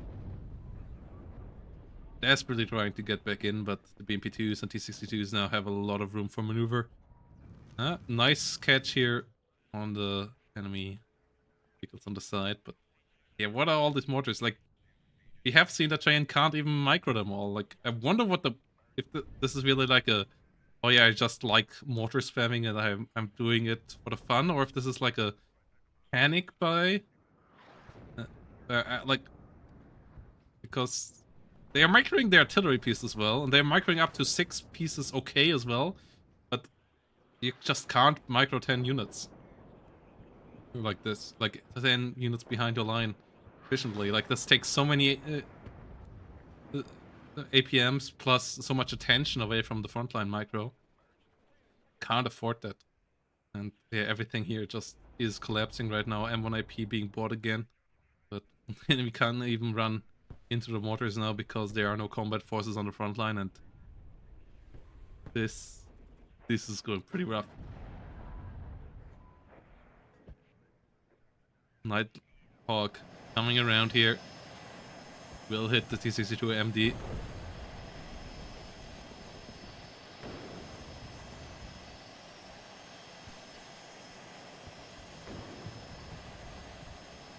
LGB trying to find another hit.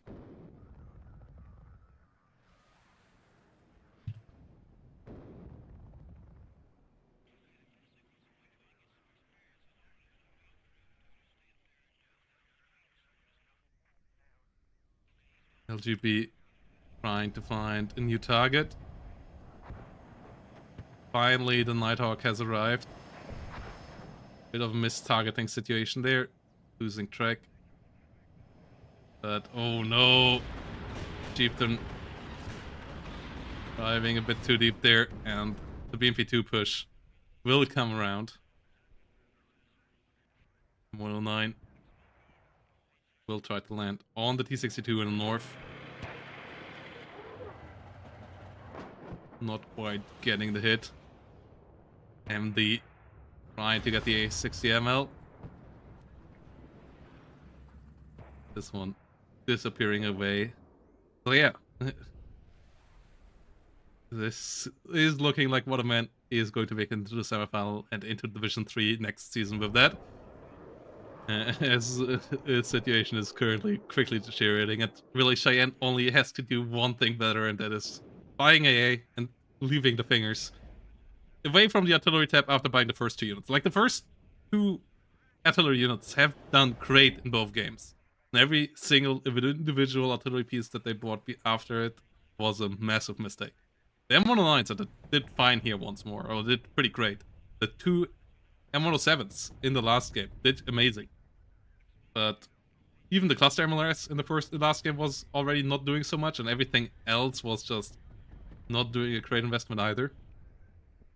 So, like, there are some good moves here out of the player in blue, but just maybe a bit too much team game player mentality still left for 1v1 scenarios, and yeah, against MiG-27Ks you just need some at least retaliatory AA, or you will just get run over. +1 does continue here. North could potentially be pushed here in a second, and T62s will move on. Chieftain Mark 10 gets hit.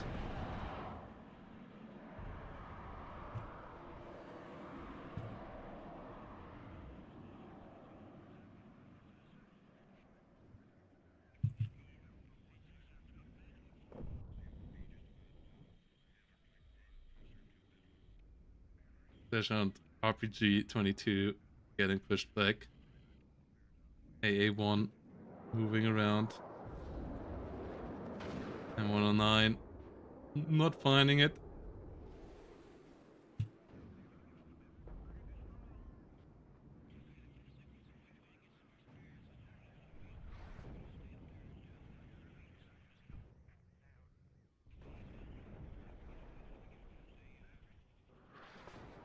LGB Nighthawk coming around again. Desperately trying to find some hits here. They'll find one T62 as MX-30's coming around, but Yeah, this was looking so promising until the MiG-27K just got freebies time and again, and instead of reinforcements, we saw mortars coming up that just got rolled over now. And with the rear being captured here, like this is just over. We see a counter push in the north, but MiG-27K coming around for this one as well. And those are casualties that you have to calculate with if with pushes with this deck. That's why you need to have two more man pads behind it, so you actually get the kill on this. But if you never get the kill on them, it's gonna be tough. And there we go. GG is called. And in the end, Waterman gets the 2-0 victory here. And with that, the spot in the Division 4 semifinal here. So that means we only have one game remaining. And yeah, really solid fundamentals there when it comes to the ground movement, but just a couple mistaken, like, yeah, just too much addiction to artillery to actually be able to generate victories in 1v1 like that against decently competent opponents. And yeah, what a man here. Just playing a relatively basic game, overstepping a couple of times into entrenched enemies, but in general, just biding their time, and the MiG-27 buys paying off big time here. Getting all the important kills here on the important tanks, and with that, getting the W. So, yeah, let's get into the final game of the quarterfinals of Division 4 with Greg Monkey versus Cindy. Quick break, and then we're gonna be back. So here we go. Quarterfinals number 4 in Division 4. Greg Monkey versus Cindy. And we have a pretty interesting Omen matchup. Map that we haven't seen today yet. And we have two motorized divisions from the smaller packed nations here, with GDR's 4th Motorisierte Schützendivision versus the Czechoslovaks 19th Motorstrelka Divisa here. On Omen, second map Isura, potential third map Chandra. Second matchup here I'm really excited for as well, CLKA versus Brunette. And then we have the 6th Motorstrelka versus a potential one of first matchup here on Chandra on the last map. Also really interested to see how the blind picks work out, but so far we haven't seen that many game threes. Today, none.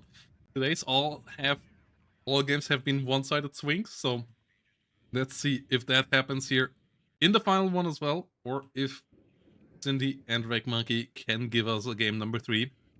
As we have 4th Modschützen coming around here on the left side with their solid forward deployment. The other side for Cindy here has good mechanized forces, but doesn't quite have the same forward deployment. They have special forces here in form of the SHPZ, but those also pay for the recon.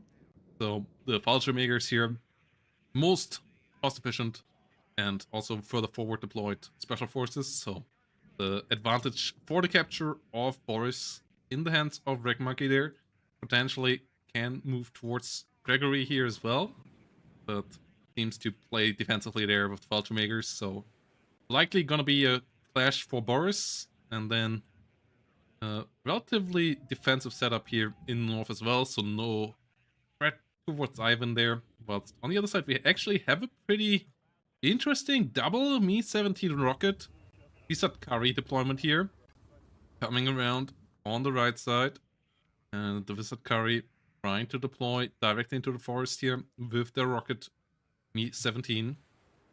So that, with the lack of enemy forward deployment, AA could potentially get that space captured. We have a Mi-24D with air-to-air R60Ms, but it's going towards the center. And that's all so far for AA here in this matchup. So 19th likely actually being the more aggressive division with a deep push into the enemy flank zone, but will struggle to hold on to Boris with that investment up into the north.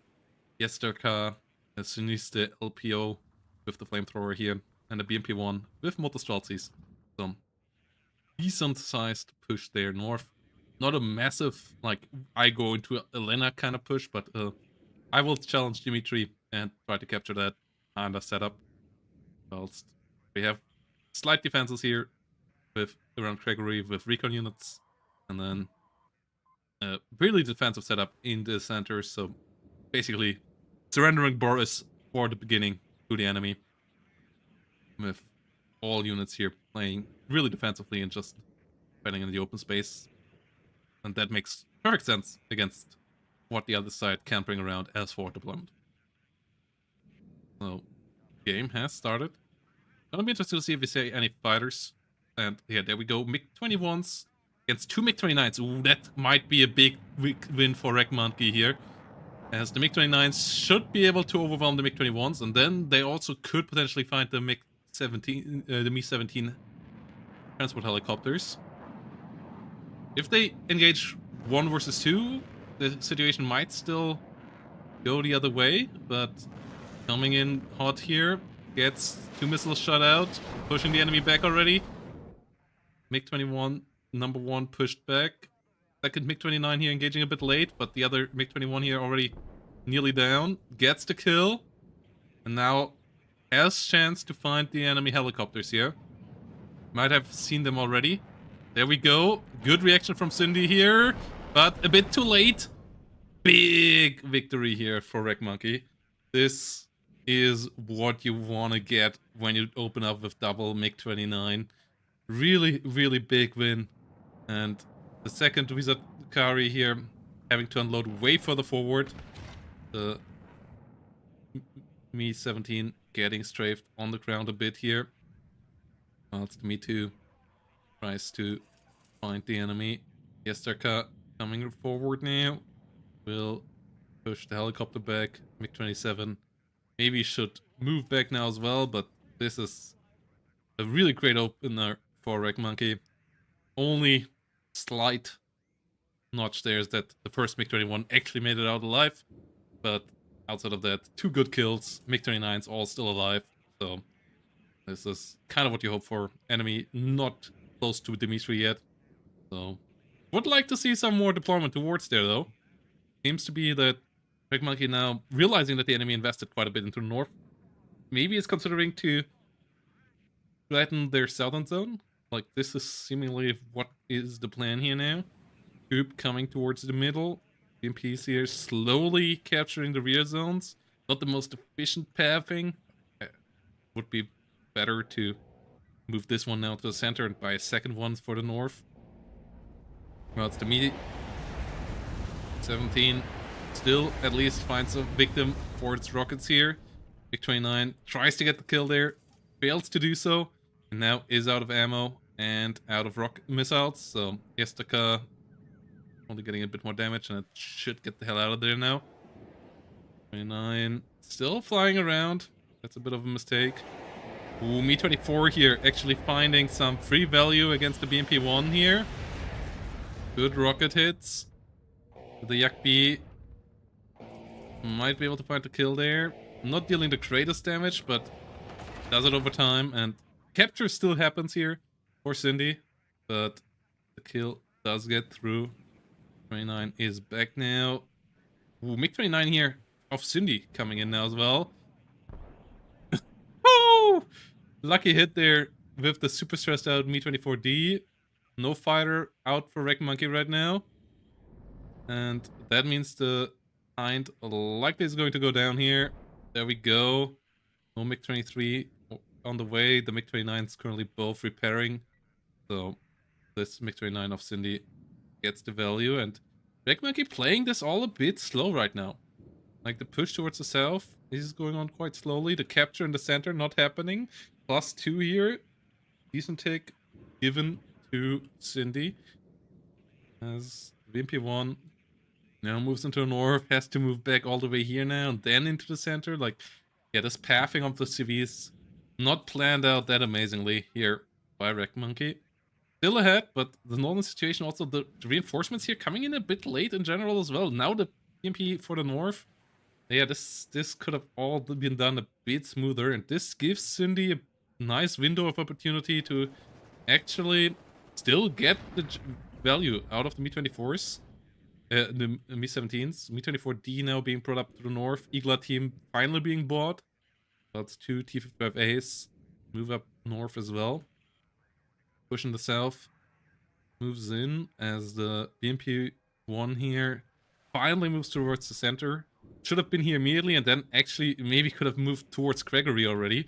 Starting to really generate some value.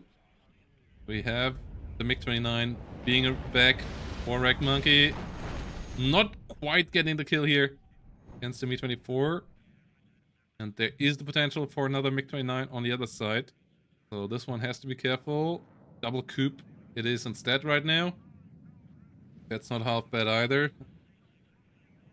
Pathing here, not amazing. MiG-29 just gonna eat some rounds. Has to be careful to not get a coup hit here as well. As, yeah, this front line here being lost. MiG-29 put up a bit more by the Estacam. Mi-24 shouldn't get here. Should get the hell out of there. Yeah, is being microed back. T-55 AM2 helping out with the push. MP-CV finally being bought here. And actually a good amount of points being gifted to the enemy, even though you control more points here just by really inefficient movement of the CVs. And Cindy about to get into Dimitri. Mi-24 here, bit of a panic buy, it feels like, by Wreck Monkey as well. And even though Cindy's opener got punished quite nicely, the whole position on the battlefield currently looks better for Cindy in my eyes. T-55 get some nice shots out here. CV needed for the zone now for Wreck Monkey. Einsatztruppe moving in for the south.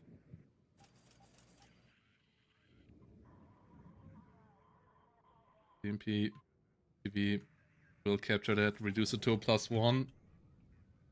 The situation in the south, pretty interesting. T-55 finds the BMR-1 there.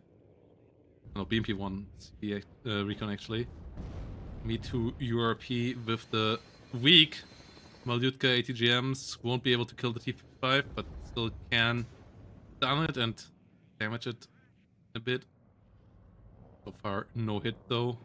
Last missile does not hit either, so T-55M still in a fine situation. Double MiG-23AT here coming around. Those are the ones with the low hit chance though. Only 35% accuracy. Moving in here, MiG-29 moving out for the helicopters. Ooh, Su-25AT. That would be a great target. MiG-29 does miss. Shilka gets destroyed, but so does the Su-25. And that's a way better kill there. MiG-29s of Cindy and MiG-21 coming in a bit late. Wreck Monkey falling back behind the coops. So, nice kill there. TV in the north not moving into this point to at least stop the take. MP in the center not moving around, as there was another one being bought here, but yeah, they move really slowly around this map. You always need 2 CVs here. Like, this one moving up north was just such a waste of time and such a waste of points. But by now, this is all fine. So Wreck Monkey is the one that has to play aggressively here now to get back the lead. 300 points is annoying on Omen. It's not the end of the world. And they still have gotten decent trades, with the S25 being the latest of that. So there is still good room here for more of that. If Base moving a bit forward, P72M1 and BMP1 here sitting in the bushes. That's the Fallschirmjägers trying to find a bit more space here. Visit Curry, better infantry, has 2 MGs and 2 more men, so Fallschirmjägers will be beaten 1v1. Mutschützen, BTR coming around, trying to help out with the situation here in the south. But Cindy has enough time to get the reinforcements in, and engagements lately here north, not the greatest either. The 2 AT planes got bought but never used. Oh. Risky dive into the enemy rear line here. MiG-29 Nines spotting the enemy fighters now. Ooh, can they get the kills there? Both MiG-17s down. Oh, this is a risky one. MiG-21 out of missiles though. But there is still a coup on the way out that potentially could fire. Both coups actually. But it just warps out beforehand. MiG-21 here has only 8 hit points, so the coup actually could get another important kill here. Cindy has to get this the hell out of there. In the end, good trade once more for Wreck Monkey. Gets 2 Mi-17s and trades 1-1 in MiG-29s. The Wizard Curry here with the good RPG-7VL pushing back to T-55AM. But in general, once more a good trade that should enable some good movement here in the south. The Mi-17s not doing all that much for Cindy in this game so far. But TV gets into Gregory now. Will capture the whole zone.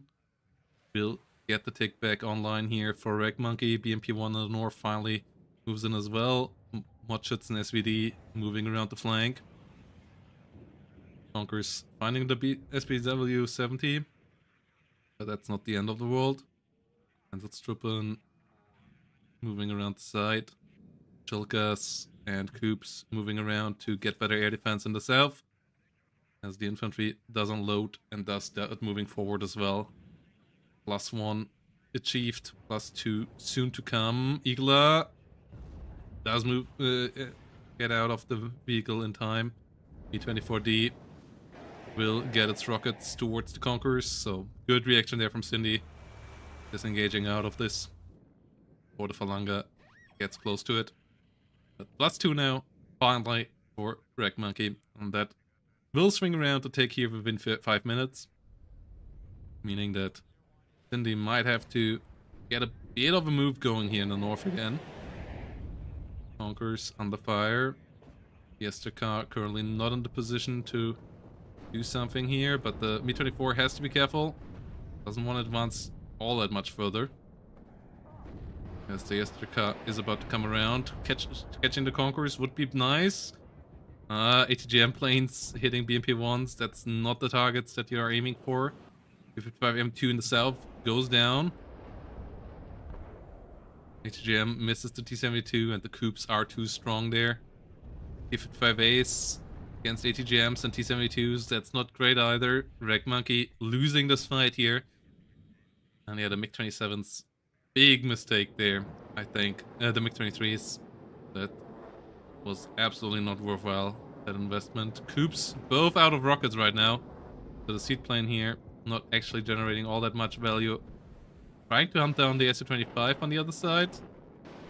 Gets into gun range, but doesn't have enough ammo to actually get a kill, and R-60's not finding anything. Ooh, spots the Coups there as they turned on. Wait, how did... what?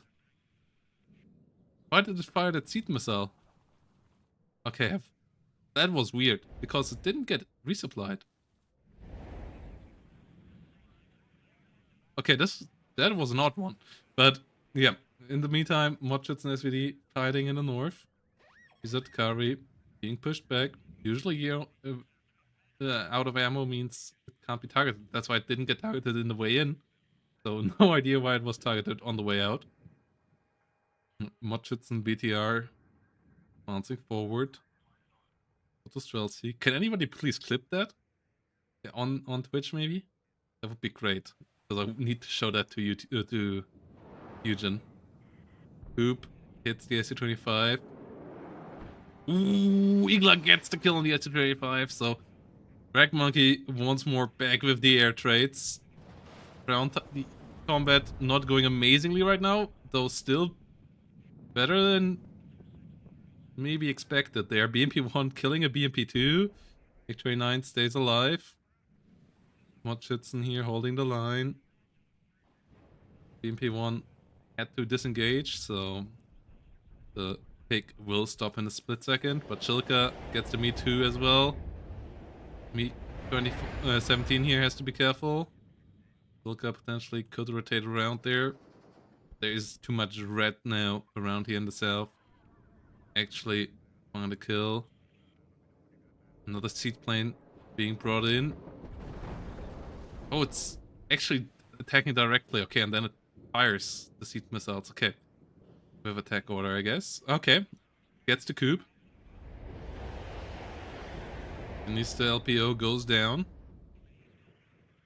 And it fires them like ATGMs. Interesting. Coup goes down. Motostrelcy gets shot down by T-55s. BMP-1 might be able to retaliate. T-55 disengages. So Wreck Monkey keeps on getting decent trades. Einsatzgruppe here potentially could find another coup kill. And we have a lot more infantry moving in here. So I feel like Cindy is in a lot of trouble. The infiltration of the flank here with the infantry is pretty dangerous as well. Helicopters moving around. Another T-55 coming in. And the T-72s so far haven't generated all that much value. Motschützen goes down. We have a 203mm Livonia artillery piece here. Aiming for the enemy coup. 2 good hits could kill that. Recon here helping out big time. Spotting all of this. That's Reset Curry and Einsatzgruppe fighting again in the north. Ooh, Igla might be able to generate some more value there. Another Mi-17 with Visat Curry moving around. The coup gets good. Good hits there. Su-25 moving around again. W coming around a bit late maybe here. As the Igla does try to get another hit. Does fail to get a hit again.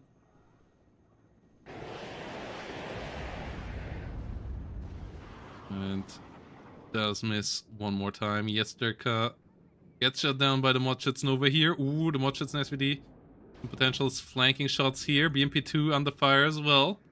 Good movement with the infantry here by Wreck Monkey. Seed plane coming around once more. This coup is turned off right now. So, seed plane here in really dangerous territory with the flight it takes right now. Coup gets turned on. Does miss once. Close range shot, but the 40% ECM here. Saving the day. Mi-24 under fire by the Yesterka. Has to get the hell out of there. But Motschützen able to push a bit deeper. Gets the BMP-2. That's a nice kill. Situation in the south. Pretty stable. And we have a bit of action between Motschützen and Mi-17s over here. 17s get those range rocket shots out though. Not great for the Motschützen SVD there. But Mi-24D tries to get around the flank with the R60M. But there is the Car, so it can't really do this. Igla team goes down northbound, and there comes the Car. This Mi-24D is doomed. Won't be able to get out of this. Wreck Monkey knew about the Car, so that move was a bit over-eager. Well, the southern situation here is developing really interestingly as well. Another CV being brought up by Wreck Monkey as well. More T-55s. Good artillery. Can be pretty helpful at sieging the north, but the Visat Curry on the other side, they're the best special forces infantry on the battlefield, and that is an annoying disadvantage there for Wreck Monkey. Even the strong Motschützen SVD with 1 SVD and 2 LMGs likely gonna lose this, even with Resolute, but it's 2 level veterancy plus the extra modifiers to the weapons of the special forces here. Having, for example, 8% more accuracy on the rifles. Also having better rate of fire. Good bit more rate of fire, and yeah, there you can see Motschützen getting kind of shredded. Rockets helping out as well. Schilke goes down in the north as well. Einsatzgruppen sieging the rear. Dana and Pivonia aiming for the Igla. As we have another seed plane coming around. Another double seed plane action actually. Mi-17 under fire, but the coup micro here on the side of Cindy is good. Coop gets activated now. Does miss. Einsatz might have seen that. Might be called into action there. Motschützen trying to get around the side. E17 gets shut down. Still on the eagle over here is not that impactful. SPW70 helping out big time against these SRH PZs in the open field. Motschützen SVD doing good damage there as well. Bench Fallschirmjäger Sprengtaucher coming around the side. MiG-21 MF shut down by a coup. So both sides here bleeding a bit. And Wreck Monkey once more generating decent value lately. This is a missed opportunity right now here, but situation in general in the south is developing in a decent way for Wreck Monkey right now. The Motschützen doing a good job. MiG-23 here with a good bombing run with the new bomb pattern. Getting good amount of value as well. We'll get the hell out of there. S-22 seat coming up behind it. Yesterka gets killed by the SPW. 1+1 tick here created once more with the capture of the middle still being nearly completely unchallenged. Artillery tried to get the Conquerors, does do so. Same time Motschützen go down north of it, but that is okay as well. Artillery starts to generate value here. Autostrelzi get overwhelmed. Fallschirmjäger Einsatztruppe find the supply truck and are actually gunning that down, but not quite finding the coup yet, and likely gonna die to the helicopter before they can find the coup. This is a bit unfortunate. They still paid off there with the kill on the supply truck, so it's not the end of the world once more. Once more, it could have been more. Now the Me Too URPs will get the kill there. Trellas and Shilkas are around, so these helicopters not going to generate much more than this. Whilst MiG-23 8TGM once more failing to do anything here. The coup once more gets the immediate shutdown. That was a big misinvestment by Cindy. S-22 here in the south, trying to dive deep once more. MiG-29 fails to hit. MP1s go down in the north. Vizatkari will go down. Really bloody fight right now between these two motorized divisions right now. And I'm still not quite sure who has the lead in the current situation. Strellas and Shilkas should do a good job here. Strela fails to hit. Me Too URP will go down. So those are getting shredded. Shilka here doing decent damage, but a lot less than in previous patches in the south. BMP-1 actually gets shut down in the north. Coop out of ammo, so this gets fully captured. +2, gonna be back. MiG-23 HE with a good run here, coming in towards the south. This is looking promising. Oh, it failed to hit, to drop. 23 AT coming around from the flank. Oh, good hit against the MiG-23 by the Coop. Doesn't quite get the kill though. Motschützen BTR can't get deep into the enemy rear line here. And yeah, the point lead is expanding is getting smaller currently, and about to get a point lead for Wreck Monkey with the +2. Speeding up the tick a good bit, though Motschützenführer here about to fall. Reinforcements needed for the south. New units coming up. Motschützen BTR about to fall here. Sprengtaucher only good against infantry. Motschützenführer should smoke off and get the hell out of there. But only a couple of seconds here till the points are in favor of Wreck Monkey. There we go. W70 moving forward. MiG-23 HE. Ooh, this could be a good hit. The infantry is moving, but the hit still happens. T-72 M1 goes down to the MiG-23 AT. Finally, those guys generating some value here as well. Not getting shut down this time around either. So, the situation is under control again by Cindy. So, not looking like they can push any deeper there. Whilst the northern situation has deteriorated a bit. New CV needed and a lot of important units lost, so that they don't have an advantage there anymore in my eyes, but they still should have enough to at least contest the zone for a while, which would give them a tick again. E55 gets shut down by the Wizard Curries here in the south again, so some points generated there. Wizard Curry here could potentially ambush this BMP once as well if they could go this far. Oh, Wreck Monkey has to be careful. This is too far. This is way too far. All of these could go down. This could be devastating. Yeah, Wizard Curry moving a bit out of the way so they don't have the perfect line of sight on this. So 2 of them might still unload. At least one of them will unload in a good spot. Wizard Curry are not moving any further. This is so lucky for Wreck Monkey here. Yeah, all of them unloading. One of them immediately loses their transport, but this could have been so much worse. E55's moving up. The Mochitson can now engage here. And 3 of them will deal with the Wizard Curry. E55, M2 versus BMP2. Close fight. Either side's hitting would end the other side. BMP1 and BMP2 that are unstressed will now help out. Big Monkey needs to smoke off. Mochitson down here got shut down, but the other 2 will overwhelm the Wizard Curry, so in the end, that's a fair trade. 5 here disengaging. The 813 resupplying the 2 helicopters. These have done good job. Wizard Curry does go down. Wizard Curry versus SPG-9. But the helicopters help out, so this needs to disengage.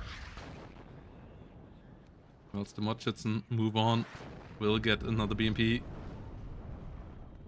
Really solid game from both sides.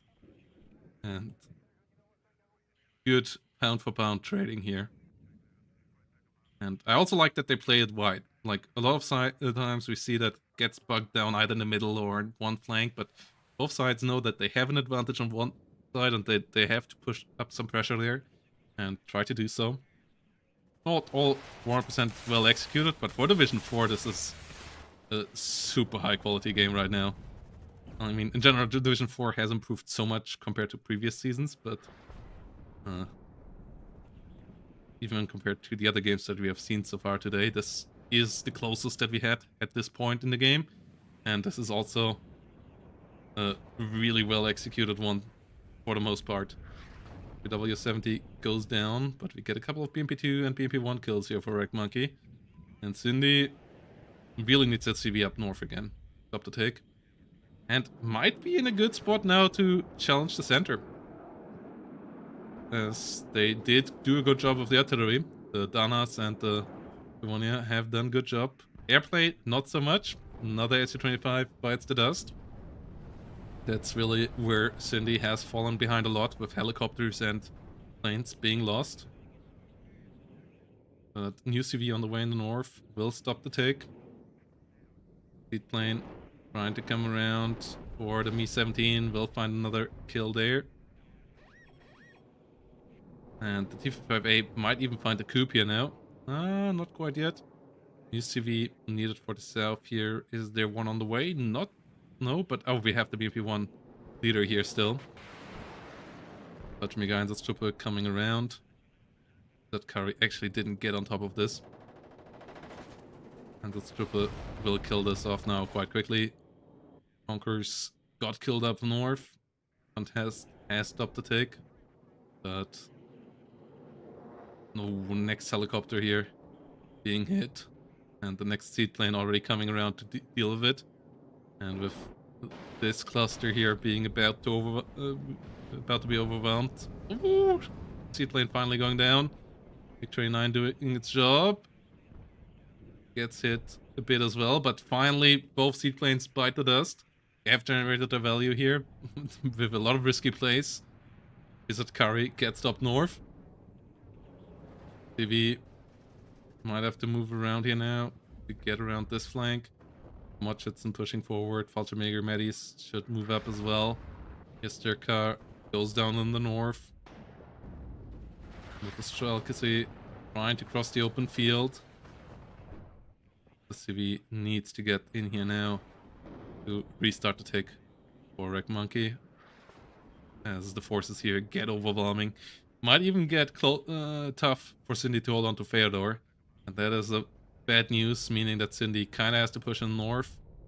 BMP1's coming around, but currently the trades are going Wreck Monkey's way and looking a bit rough around the edges now for Cindy, as the moves lately have all been not optimal. And they have started to take some really heavy losses here. South completely enveloped. Every single engagement here going for Reg Monkey right now. Only red units on the kill feed in the last 2 minutes, and that means that Reg Monkey is about to get the take back online here, just needs to move the CV in. And then Cindy needs a full-on win in the north to turn it around in the next 9 minutes. I just don't quite see that happen, so yeah, just when I was talking about how close and balanced this game was, Reg Monkey went on to a killing spree, even killing the Motorstrels here now, killing BMP in the north, and just starts to completely dominate this game. Oh my goodness, this a new CV on the way, can move directly in. The situation here looking pretty devastating right now for Cindy. Maybe a center push could maybe do as well with the capture in the north, but only moving the CV and not moving the infantry up, not using the artillery here. Dana is nearly empty, but could just help out dealing with this as well. Losses in the south also mean that now all these blue forces could rotate north. CV does move into the zone now. Like, really, really good game from both sides, but it seems like Reg Monkey is finally clutching ahead. Coop under fire here as well. Coop goes down, and if he moves into the center, does stop the take for now, but +1 about to pop up here again with the capture of the south. And yeah, now the units can swing north. Now the units can break this. +1 here. Back online. HE Bomber does get on top of the BMP1. Doesn't quite kill it, but artillery potentially could. Another HE Bomber could. Ooh, MiG-21 3 gets the kill onto the T-72 MF here in the south as well. MiG-29 holds the ground, and really, the kill feed has become so red.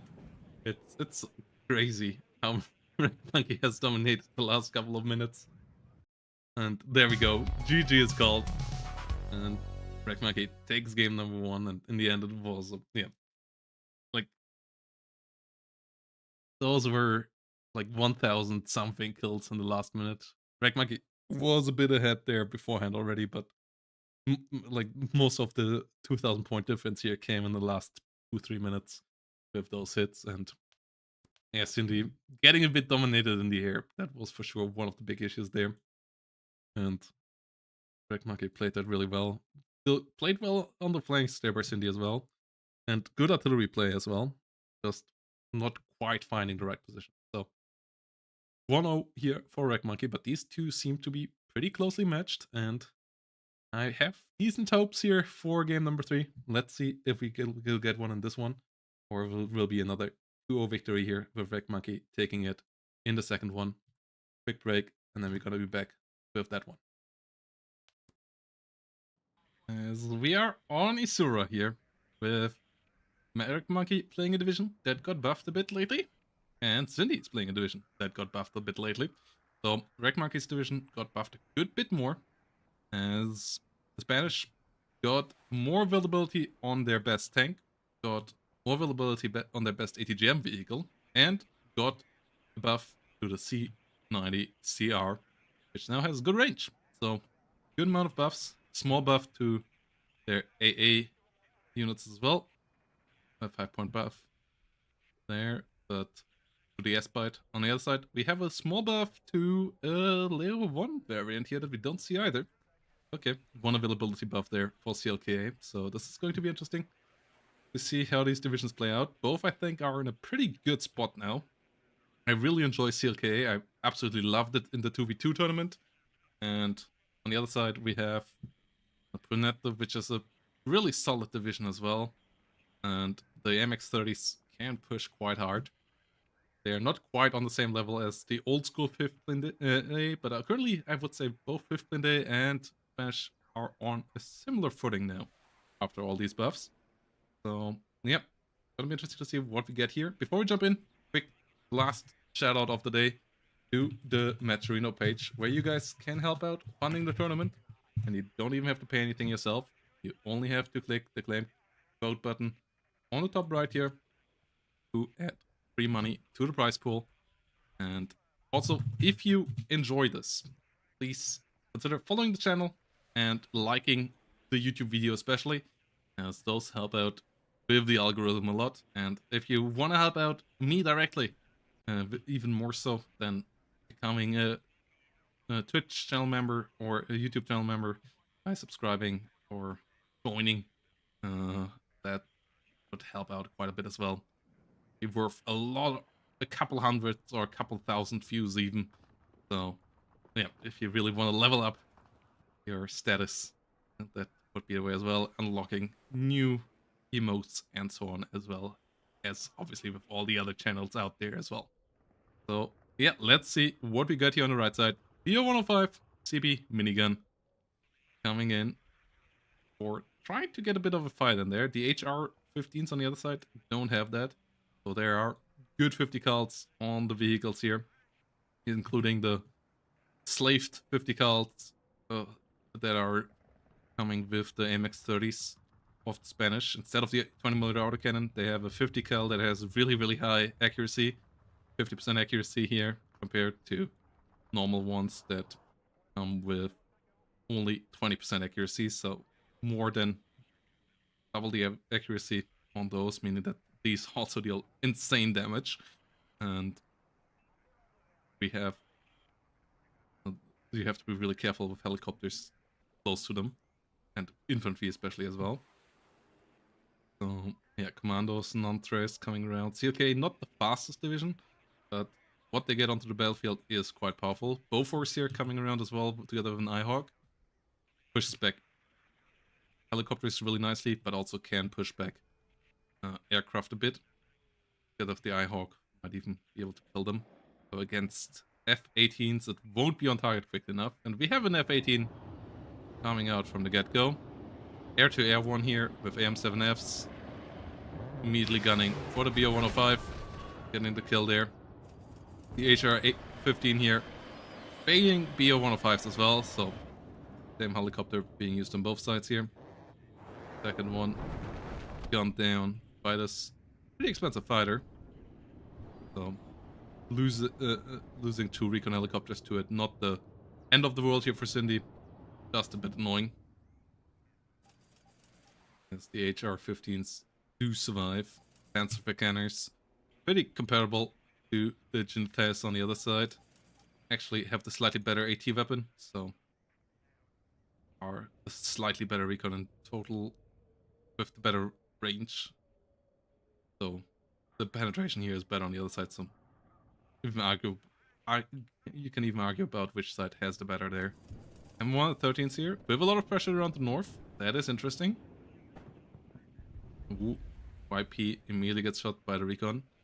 Commandos here coming around. Centurion, not capable of fighting this, I believe.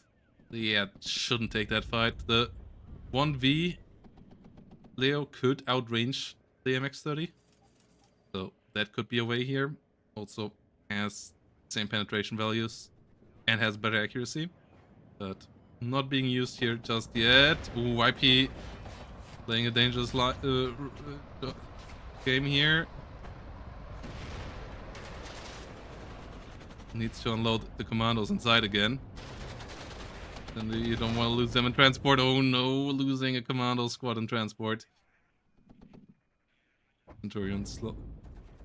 Getting closer there. Leo moving around. CV, M113 CV going down in the north, both there. And this game is not starting all that hot for Cindy once more.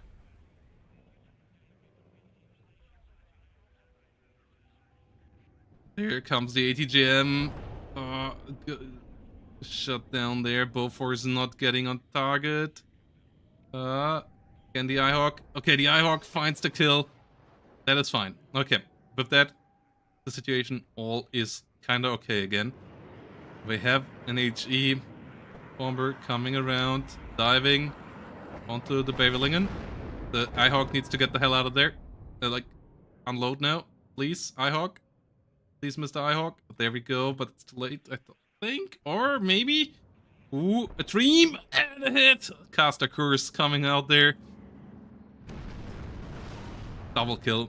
Absolutely great news for Cindy. Air dominance broken with that. Two really, really important kills there. The long range AA for CLKA saving the day once more. And the YPRs here with the Panzer Infantry trying to fight the fight against the BMR. Similar little vehicles here. YPRs on the other side with a 50 cal as well. Eyehawk. Can it find another hit? Oh! 3 in a row. And this time around it didn't even kill the Centurion. Big kills for Cindy here.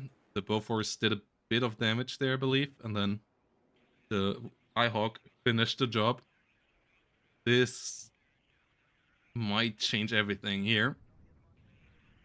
This time around, the air of Wreck Monkey won't dominate, most likely. Eyehawk gameplay so far really good.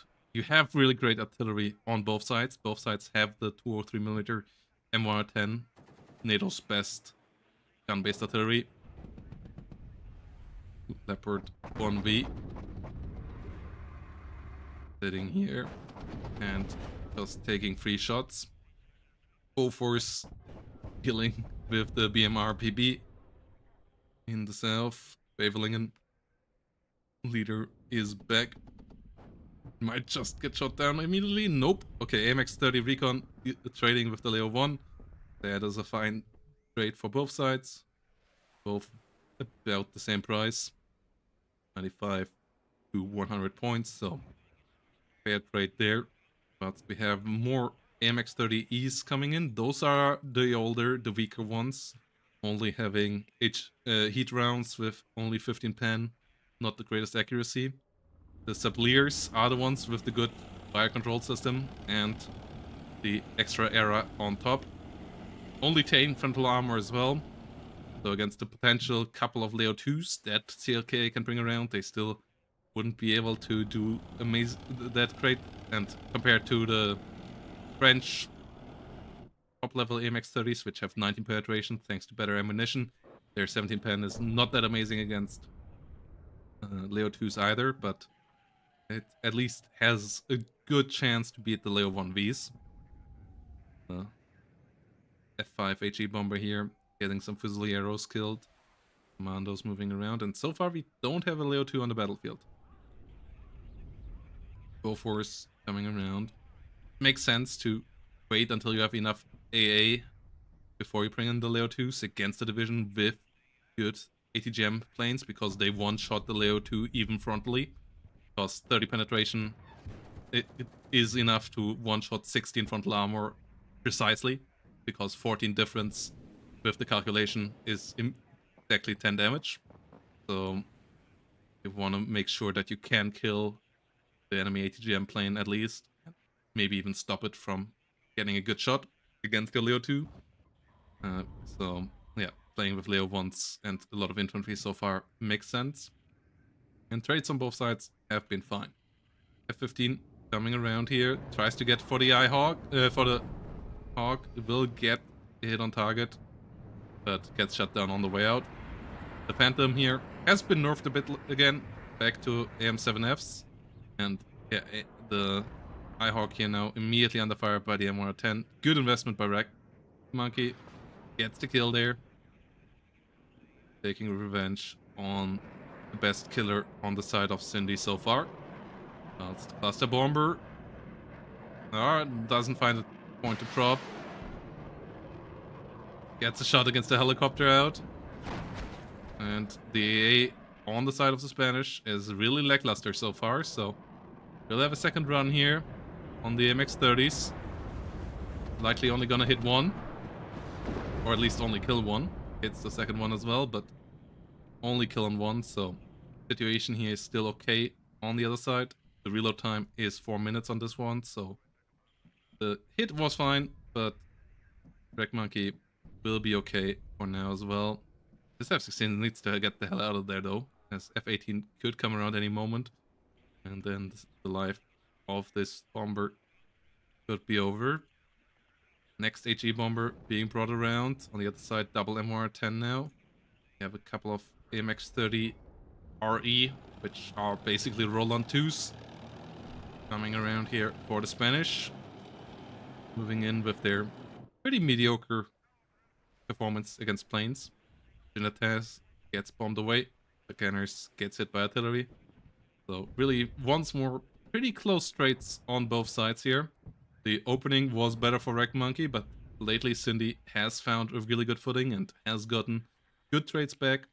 Together with the plane kills, that has really stabilized the front line here. Cindy with the slightly better point situation, but 195 is not really an impactful point lead here. The guy BO1 being pretty effective as an AA unit against the Hawk will get the kill there most likely. There we go. Commandos trying to push. Opening up fire, but that should be manageable for the unit in the building here as well. Artillery might be nice here for Cindy as well. There we see it. MR10 around on both sides. Ooh, Panzer Infantry gets shut down on the building.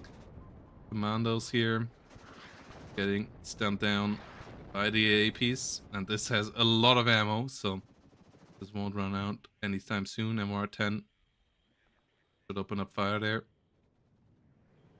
Centurion moving around. Fusileros staying around there with infantry. Doing on Tres. Coming around. On left side. On the right side here for Cindy as well. On the other side, only AMX-30s still coming in. So still the light tanks. By now, I really would like to start to see some Leo 2s. M110 is nice as well. Ooh, Fusiliero with the C90. Getting into a good position towards the YPR here. Only killed the light transport there. PR goes down to the second one. Centurion keeps on shooting. And this F5 not gonna have an easy time getting any more kills without getting shut down, as the AA situation has improved a lot on the side of Wreck Monkey. MX-30s here getting the roll-on 2s out and are not quite getting the kill, but also no bomb drop here from the F5. So the MR10 has to do it instead. And the MR10s have been around a bit longer and quite busy here for Wreck Monkey. So lately the trades once more in favor of the red player, but Cindy basically can do the exact same with double MR10. There is the next escalation level of artillery that Wreck Monkey could pull with the Spanish rocket artillery that the other side would have to then maybe either push into or use the cluster artillery that you get with CLK as well. So going to be interesting to see how that continues onward. Gunners here just will try to isolate the Fusileros and them from getting onto the reinforcement lines. Leo 1V getting up here. Centurions still moving in. Still no Leo 2. I really believe this is a mistake at this point, because an anchor unit like a Leo 2 that you then could move around with your Leo 1Vs behind, that the AMXs on the other side will have an insanely hard time killing, would be really helpful. That also would bait out enemy artillery, would bait out enemy aircraft, so that you can just get the kills on there. That would be pretty big. Stingers coming along. Currently, technologically, both sides are on a similar level here with the frontline units, with Leos and Milan 2s and a couple of Itos. And the Leo 2 would be the next level up here that the other side can't follow. You only get 2 cards, but 4 Leo 2s can absolutely turn this game around and completely dominate it if you use them correctly. MR10 moving a bit around. Second one of those maybe could be helpful as well to at least equalize the amount of killing power there. So both sides actually right now not using theirs. Yeah, dealing with those MX30Es here is really tough if you don't do it with Leo 2. Like your autocannons. Okay, if they get a bailout, then they still can do it. But only if you get that lucky. Oh, that HE bomber completely wasted. It was already bailed out. Gets the HR at least, but yeah, this HE bomber goes down for absolutely nothing. Oh no, this faster bomber gets wasted even more, so most likely. Oh, massive mistakes by Cindy. Second cluster bomber going, second bomber going down. Like there was nothing of value in that forest, and he could have even killed the. Like, yeah, no need to bomb a bailed out unit that you already are shooting at and are about to kill. Tess here, meanwhile, could get massive damage, and with that, Wreck Monkey now has to worry a lot less with their armored movement. So life of Wreck Monkey has become a lot easier there. MX30 RE likely gonna go down, but that's absolutely fine. That is absolutely replaceable for Wreck Monkey here. Commandos coming in under the Bofors. Still only Leo 1Vs, still no Leo 2. Cindy not escalating the technology scaling that you usually see in WARNO games like this. And with that, has to heavily outperform the enemy to now catch back up in the trades. Panzer Infantry getting lost, and currently Wreck Monkey once more is getting the advantage with the movement as well, as Cindy has not done any aggressive move in forever.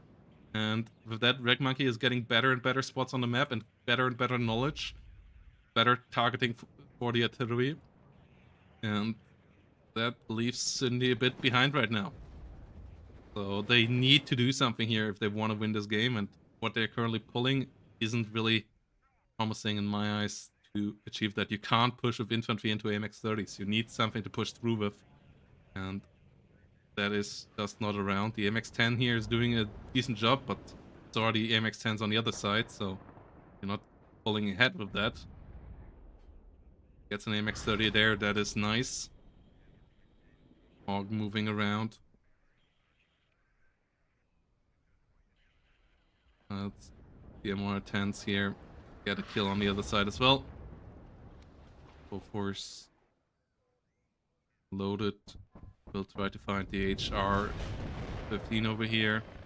That one is not moving, so we'll get shut down there. Nice kill. Great, rotating around. Coming up, still no Leo 2.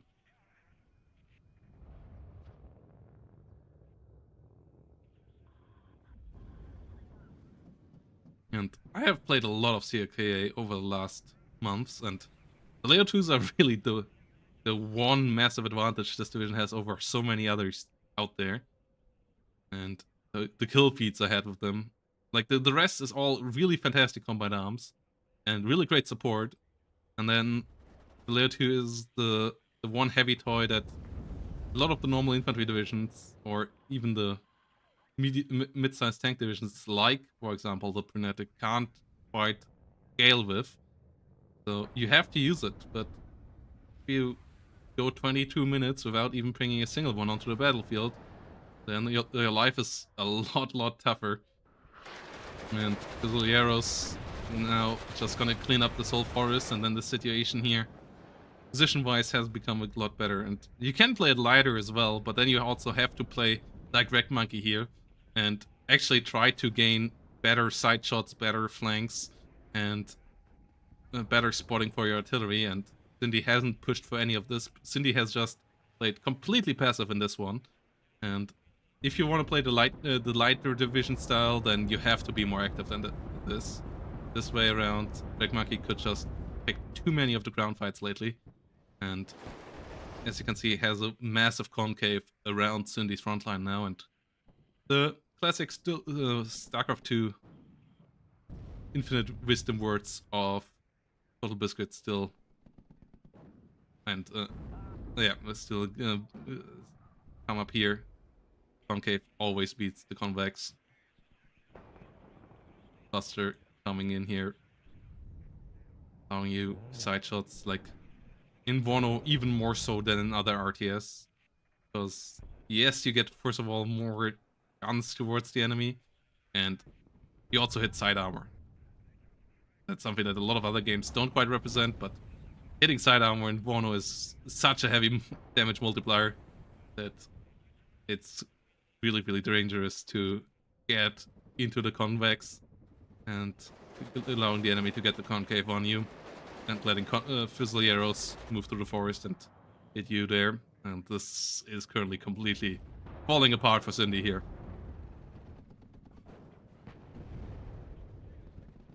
And the infantry getting pushed. ATGM gets the CV tank. And I feel like Cindy is really close to completely collapsing here. Gets the fizzly arrow, but he hasn't killed anything of Wreck Monkey of value lately, so Wreck Monkey should have a lot of force to push with. Did buy the rocket artillery actually. M110 here, killing the next CV. And Cindy never escalated in that regard either, so he never mirrored the enemy artillery, whilst being the less active player. And that's just not a way you can win in WARNO. Like the basic fight micro here was pretty equal on both sides, but one side played active and the other side played passive, and the passive side didn't try to get multipliers like artillery or heavier tanks that can generate some nice kills and get out of there, but just try to take every fight on its own and did fall back bit by bit by bit, and then in the end just starts to get beaten here. Maybe still a bit shocked from the early successes of the enemy air, but he got the payback for that. Like, the situation here, I believe at some point was pretty great for Cindy, but Cindy never really exploited any of it. Just reinforced into the same positions, and now the bombing run there was okay, but the rest here is not going well. A lot of helicopters coming in, but there comes the aerial artillery pushing the position back here. Phantom nearly going down there as well. And still not a single Leo 2. Like, where the hell are the Leo 2s? Heavy tanks, fast heavy tanks against the AMX-30s can do so much. And especially after you take out the AT plane and the bombers, like the Leo 2 has so much room on this map to do its duty. You get 2-3 good shots out, then repair, 2-3 good shots out, then repair, or just break completely through and annihilate the enemy's combined arms. But we still 80 minutes remaining. We haven't seen a single CVE, and a lot of the other tabs and the other units are about to run out here. Like, those are the last remaining helicopters, I believe.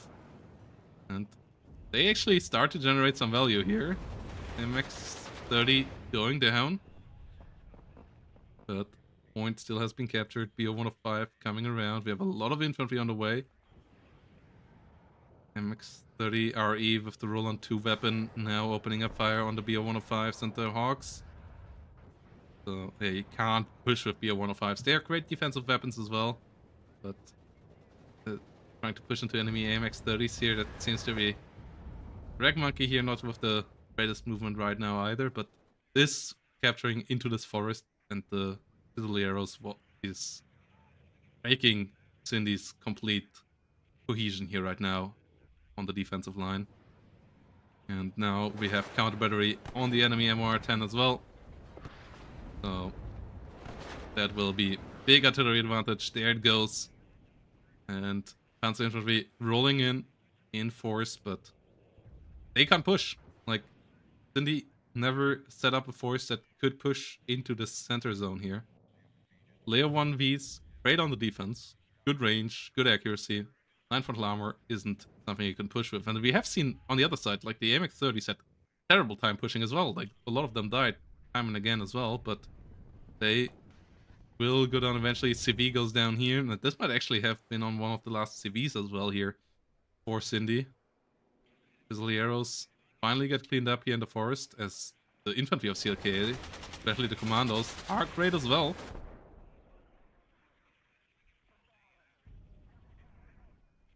But still a +1 for the other side right now. That will need a good bit to get ahead. But we have a Mando coming up, and yeah, I feel like Cindy is actually about to run out of CVs because a lot of them have died already. 2 artillery. Milan 2 here. Oh no. Oh no. There goes the Leo V 1V. And that might be it. Oh, wait, no, we have another CV down here. Okay. One more CV. But we have a tap out. And with that, Greg Monkey does win the second one as well. Yeah, good games. Really good games. But Greg Monkey just getting rewarded here for taking the initiative. Like, really, 2 fantastically maneuvered games for Greg Monkey. Like, Cindy did hold up against Greg Monkey nicely in the micro, but both games, I feel like Greg Monkey did read Cindy's ideas quite well, and the punishment that he received in a couple of points, he adjusted to pretty well by, for example, getting the MOR-10s here in time after losing the aircraft and just getting so much value out of those. The MOR-10s here, very, very great value. Getting the MOR-10 on the other side as well. Cindy, yeah, refusing to play the MOR-10 game, refusing to play a Leo 2 game, and trying to do an air game there a bit as well, but that's not Isura. Like, just like Mount River, we have seen every longer game air spam on this map fail so far because it's just too narrow. Don't air spam on this map, guys. Don't do that. Don't put yourself into that position. You're gonna lose that game. Don't use air as a panic button. It's not a panic button. It has to be a strategy. And yeah, with that, Rag Monkey will move on. And with that, we have a semi-final here in Division 2. In Division 4. As Rag Monkey takes a 2-0 lead as well. Bit unfortunate that it all has been 2-0s here, but semifinals should be quite interesting. Ooh, this one up.